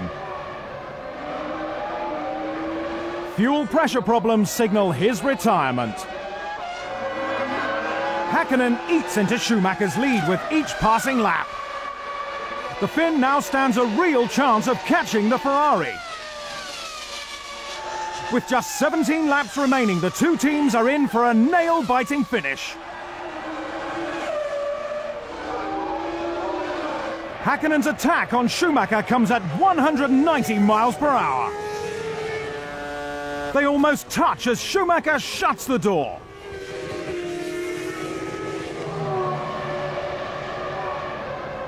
Further back, Coulthard gets a run on Jenson Button. The Williams driver has raced well, but losing fourth means settling for 2 championship points. The leading pair approach Zonta as they near Les Combes. This is Mika's moment.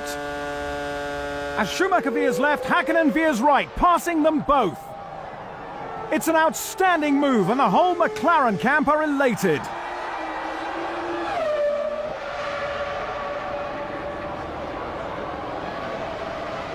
Isolated from the action up ahead, Ralf Schumacher runs third.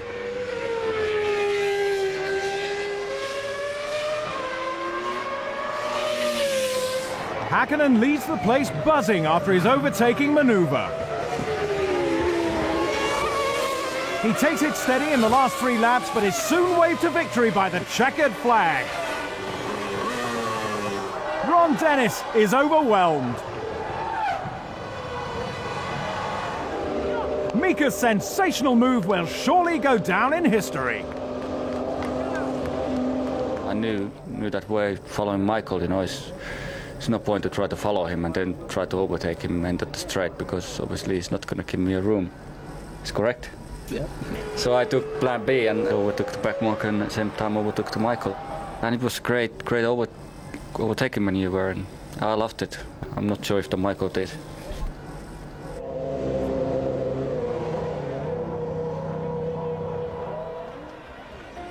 Mika Häkkinen's win moves him 6 points clear of Michael Schumacher. David Coulthard is still in contention in third.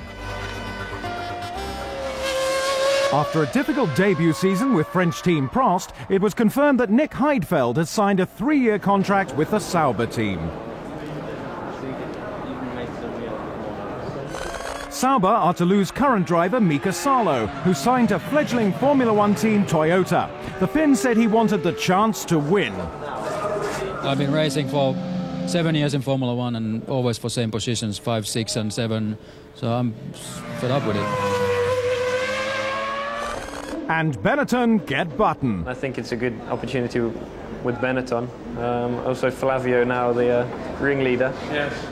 And also Renault coming back in. I think it's a great opportunity the next 2 years. Jensen has to come back in 2 years' time for a further 2 years. I expect we'll be looking forward to that very much. Nothing's going to stop the car out on the circuit.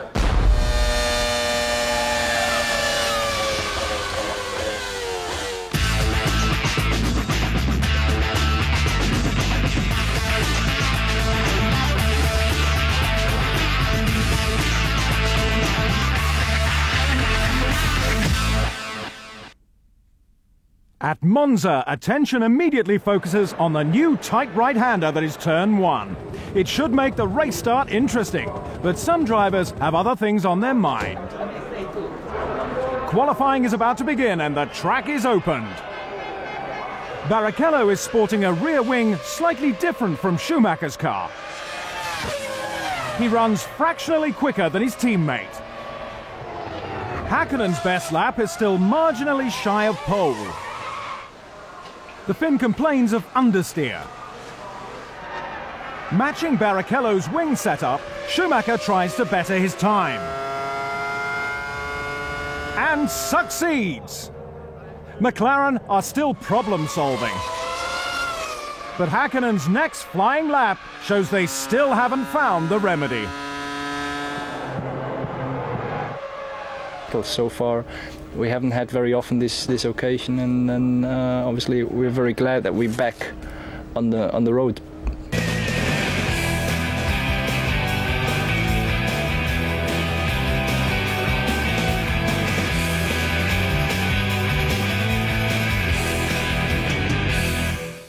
Italians worship Ferrari, and luckily the team look on form for the race. McLaren, meanwhile, are not entirely happy with their setup.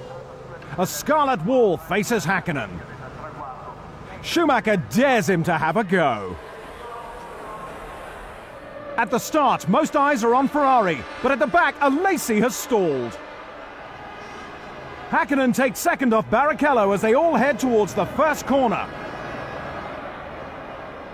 Some don't make it that far. Deniz is pushed into Irvine by teammate Salo. Irvine's Jaguar retires and the two Saubers are damaged.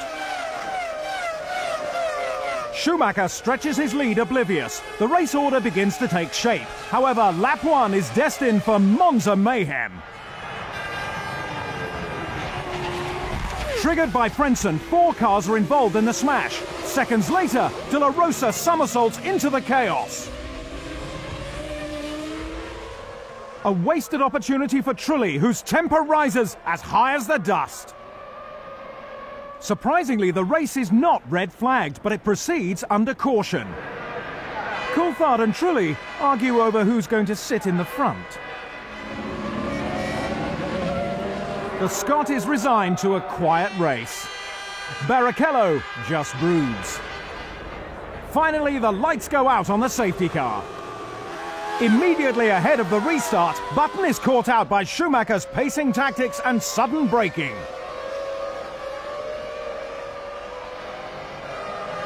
The Williams BMW receives damage after it scraped with the guardrail and doesn't turn into parabolica.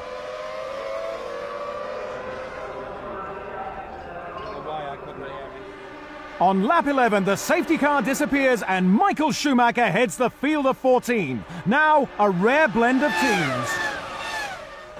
Sadly, Jacques Villeneuve loses a potential podium finish.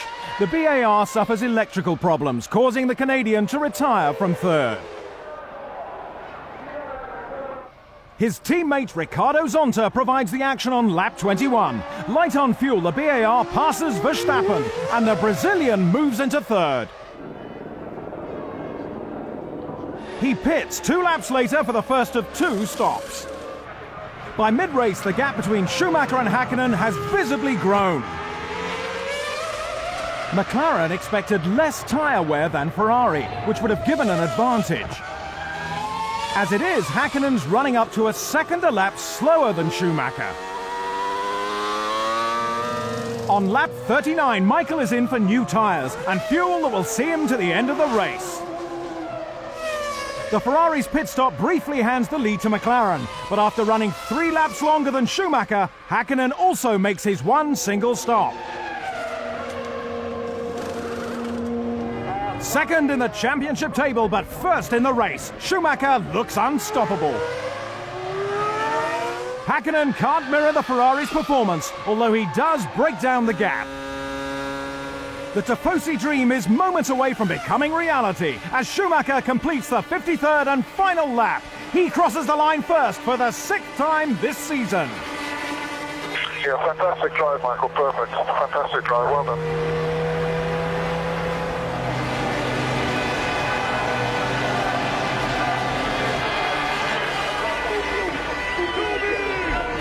I'm just happy. I'm just exhausted and... yeah. I'm not sure if you're aware, but this is your 41st victory, which puts you equal second all time with Ayrton Senna. Do those records mean a lot to you? Yes, it does mean a lot to me. Sorry.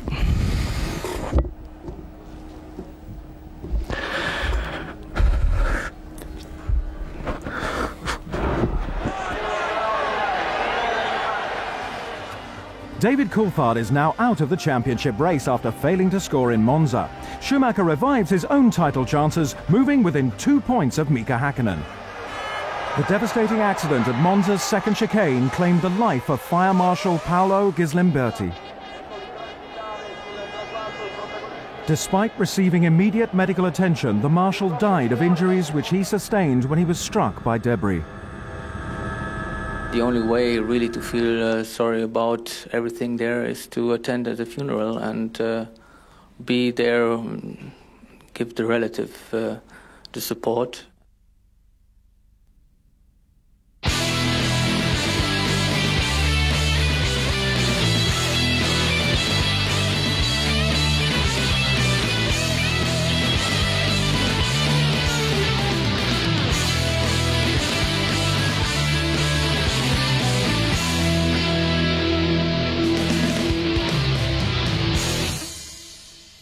For the first time in 9 years, the US plays host to Formula One. Rich in motorsport heritage, what better place to bring a Grand Prix than Indianapolis? The Ferrari pair use the circuit's long straight to their advantage in qualifying. Schumacher maneuvers into Barrichello's slipstream to get a tow. With his teammates' help, he improves on his own pole position time.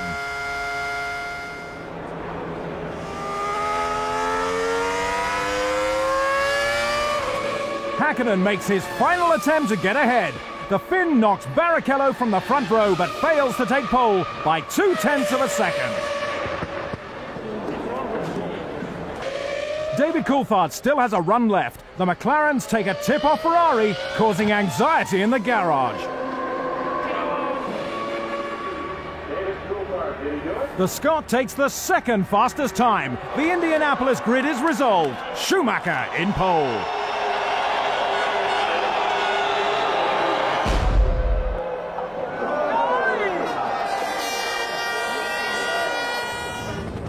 Indianapolis Speedway smacks an all-American stamp on Formula One.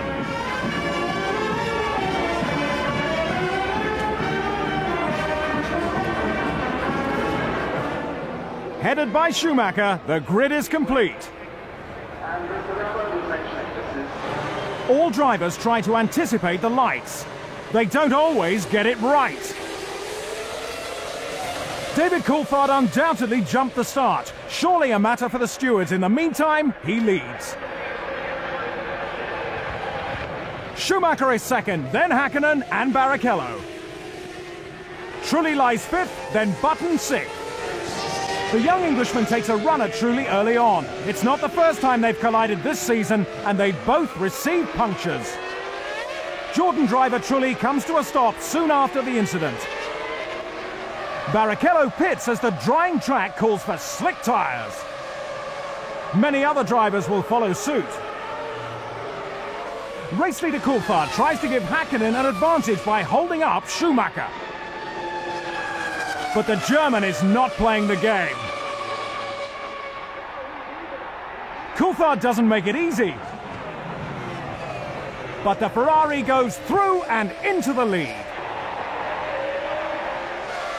Still on the same lap, Häkkinen pits, taking on a set of dry tyres in the process.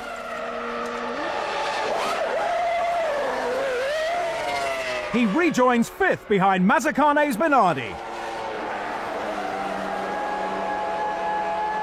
Predictably, David Coulthard incurs a 10-second stop-go penalty. He must stop again next lap to change tyres, which will drop him out of the running. Schumacher continues to extend his lead, but has stayed out on wets longer than most others. He slots his pit stop into lap 16, while Häkkinen, now up into second, takes advantage of some clear track. He gains more time with every sector.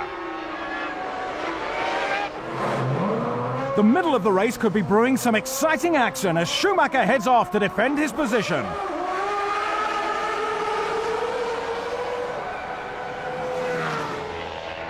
However, engine failure spoils all the fun. A severe blow to Häkkinen.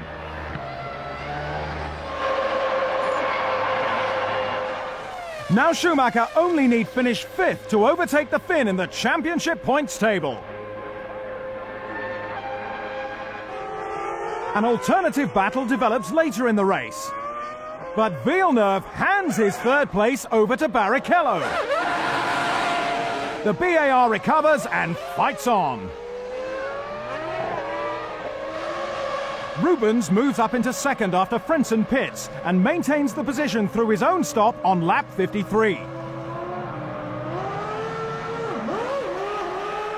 After running as high as second, Ralf Schumacher retires with a leak in the Williams pneumatic system. Villeneuve makes a comeback. Frentzen has something he wants, but third eludes him again. Get back to him pretty quickly, come on. No challenge equals lack of concentration. Thousands simultaneously draw breath as Schumacher spins just 4 laps shy of the flag. The Ferrari lives on, acknowledging the wake-up call. Schumacher, who now looks like the gambling man's favourite for the championship title, is waved to a win by Tony George. It's the first time we've been here, and I guess nobody of us expected to have such a great welcome from the American fans, although it's probably not only American because they came here from all over the world. But seeing so many people here celebrating with us this victory, 1-2 for Ferrari, it's, yeah, the best. Schumacher surpasses Ayrton Senna's record number of wins. Senna coincidentally won the last US Grand Prix in '91. One more victory stands between Schumacher and the championship title. 8 points behind, Häkkinen is now his only rival. The 20 points at stake are not enough for Coulthard. Champ Car star Juan Pablo Montoya is set to join the Williams Formula One team next year. Well, clearly we think that he's a very talented driver, and I don't think he has done anything but learn and improve by racing over here for 2 seasons. After a troubled season, Prost are to part company with Peugeot, favouring a supply of customer Ferrari engines. It's the best news of the year, and we made an agreement with Ferrari for the next 2 years.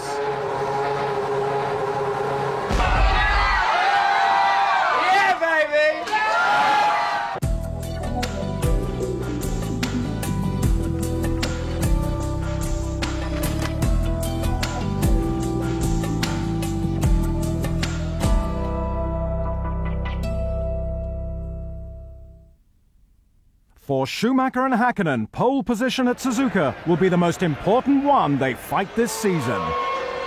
Schumacher has already set Häkkinen a target. The Finn's lap is quicker, giving him provisional pole for the first time this session. Under pressure, the German makes another run.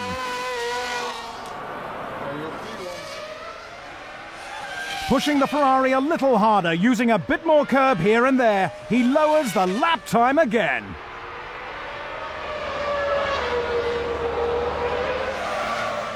As the hour passes, Häkkinen has one last chance to recover the top spot.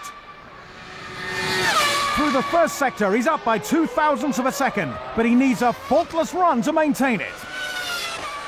An Arrows has slowed him by a fraction, and when he crosses the line, it isn't enough. Schumacher fronts the Japanese grid. Schumacher! Race 16 is just moments away. 14 minutes. See you afterwards. Maybe it's the humidity, but the atmosphere is intense. Häkkinen has looked surprisingly calm. Schumacher searches for inner strength. The waiting over. Michael swerves right in what is becoming a routine move for the German. But Mika has the advantage and isn't letting go. Entering the first curve at 160 miles per hour, Ralf Schumacher climbs into fourth behind David Coulthard. Häkkinen immediately looks strong, leaving the Ferrari trailing. Further down the field, there's barely inches between the wheels.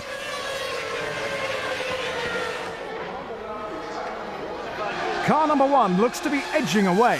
Schumacher's crew show him the statistics, putting into perspective the work to be done. Jean Alesi's Peugeot engine decides to blow in a big way on lap 19. The Prost comes to rest in the centre of the track, bringing out the yellow flags. From the leaders, Häkkinen is the first to pit on lap 22. It comes later than expected for a 2-stop strategy, though his pace suggests that is the case.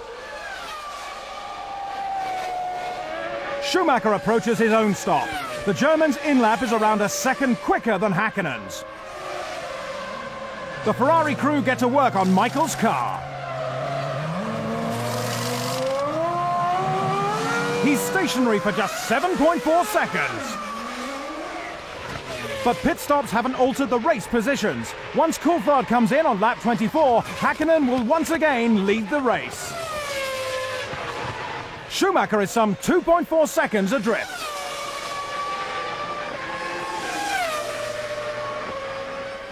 Heavy showers dampen the circuit around lap 37, just as Häkkinen pits for the second time. About to catch the Jaguars in combat, this stop should avoid a tangle. He takes a fresh set of dry tyres and returns to the track.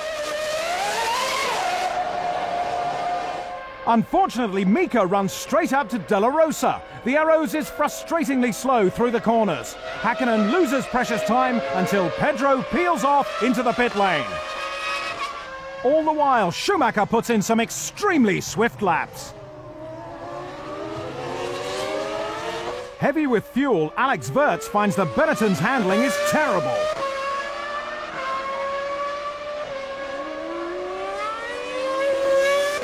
He becomes an obstacle for Schumacher, who's heading for the pit lane. Lap 40 and Ferrari need to work quick if they want to keep the lead.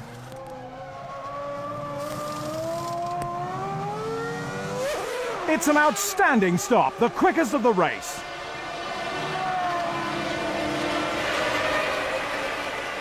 Having encountered more traffic, Häkkinen has barely come out of turn 18 as Schumacher exits the pit lane.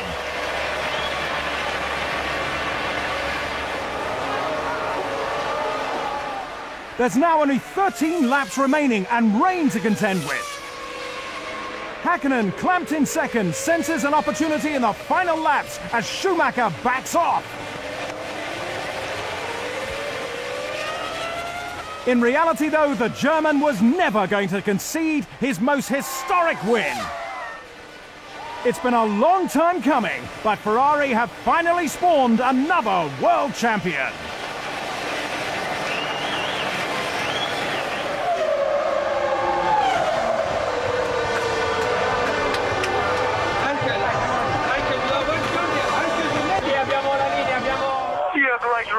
You're great, Ross. All of you guys. Oh my God. Oh, we did it. We did it. Oh, thanks. Oh, give Corina a big kiss for me.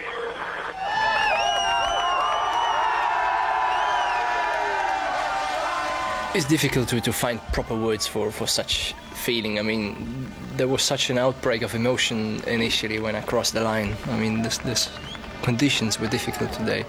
The rain, no rain, little bit more. The upgoing, the downgoing through the season, and then finally achieve it with a victory. The way we did it in, I mean, a fight until the last corner, thanks to Mika. Could have done it a bit easier for me. It's simply outstanding and no words for it to explain it any better.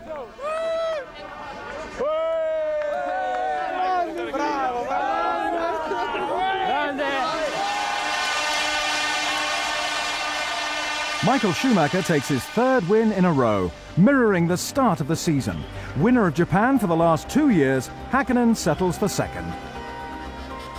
Satisfying Ferrari's 21-year craving, Michael Schumacher wins his third World Championship title.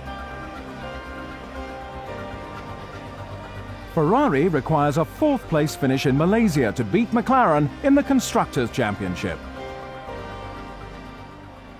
Jaguar announced their new test driver for 2001 would be Thomas Scheckter, son of Ferrari's last world champion, Jody. We've decided that it's unlikely that somebody else is going to train our good drivers, and we'd best get busy and have our own training program. Don't tell him, don't tell him.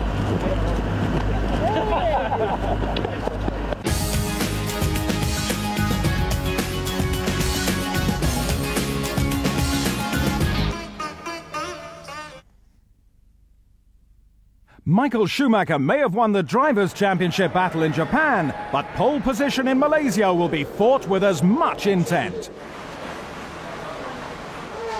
Ferrari aim to secure the Constructors' title. Pole position would help that cause. Nobody's been able to beat Schumacher's current pole time, except of course himself. He runs 4/10 quicker. Barrichello saves his best run until last. But he hasn't got the edge on Schumacher. McLaren are not out of the equation. The session is winding up as Coulthard knocks Barrichello aside. Häkkinen comes round to complete his final lap. He takes the front row spot next to Schumacher, while Barrichello is dropped to fourth.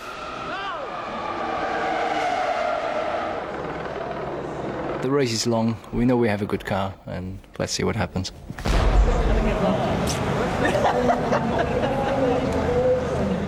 The grid is already assembled alongside the Malaysian grandstand. This will be a tough race, not least because temperatures average 35 degrees. Second-guessing the start, Häkkinen moves too early. He may be issued with a penalty like Coulthard in the US, but right now he's ahead in the race. Down to the first bend, Coulthard's around the outside of Schumacher and into second. Villeneuve moves up to fourth. They bunch up into turn 2. Heidfeld and Deniz make contact, flipping De La Rosa in the process. With cars and debris sprawled across the track, the safety car is brought out the end of lap 2. As racing resumes, McLaren teamwork comes into play. Häkkinen lets Coulthard pass, but Schumacher is dangerously close.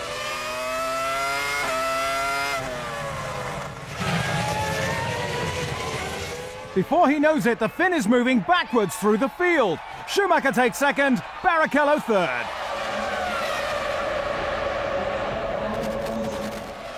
On lap 5, Häkkinen pays the price of a jump start, 10 seconds in the pits. Coulthard extends his lead, setting the new fastest lap time. But triple world champion Michael Schumacher can never be discounted. After his stop-go penalty, Häkkinen runs 19th and last. On lap 39, Schumacher's second pit stop is just 6.6 seconds. He will exit behind his teammate, who has yet to stop. Importantly, David Coulthard, who stopped 1 lap earlier, is not in sight. When Barrichello pits, Schumacher will take the lead. McLaren versus BAR at 185 miles per hour. Villeneuve outbrakes himself. Häkkinen's worked up to fourth. Johnny Herbert's last Formula 1 race ends with a bang. The Jaguar crashes out with rear suspension failure. Herbert suffers minor leg injuries. By the final lap, Ferrari are due 14 points, 11 more than needed for the Constructors' title. Schumacher finishes the season how he started it, with a win. Only this time, he's a world champion. Yeah, we did it. We won the Constructor Championship after all. Not by just taking 3 points, by winning and becoming third. That's just, I think, the right result, what the team deserves. Schumacher's 4th win in a row, his 9th of 2000. Eddie Irvine is in the points for only the 2nd time this season. With a 19-point advantage, Michael Schumacher takes his 3rd World Championship title, ensuring his name goes down with Formula One's all-time heroes. Ferrari repeat last year's success, winning the Constructors' title by 18 points. McLaren are 2nd again. Malaysia was the final Grand Prix for Brit Johnny Herbert. In a career spanning 11 years, he has won twice for Benetton and again most recently with Stewart. For the last season, he has partnered Eddie Irvine at Jaguar. My goal of being a world champion is not there anymore, and if that goal is not there anymore, then there's no use just driving around in circles just for the sake of being in Formula One, because that's not what I want to do.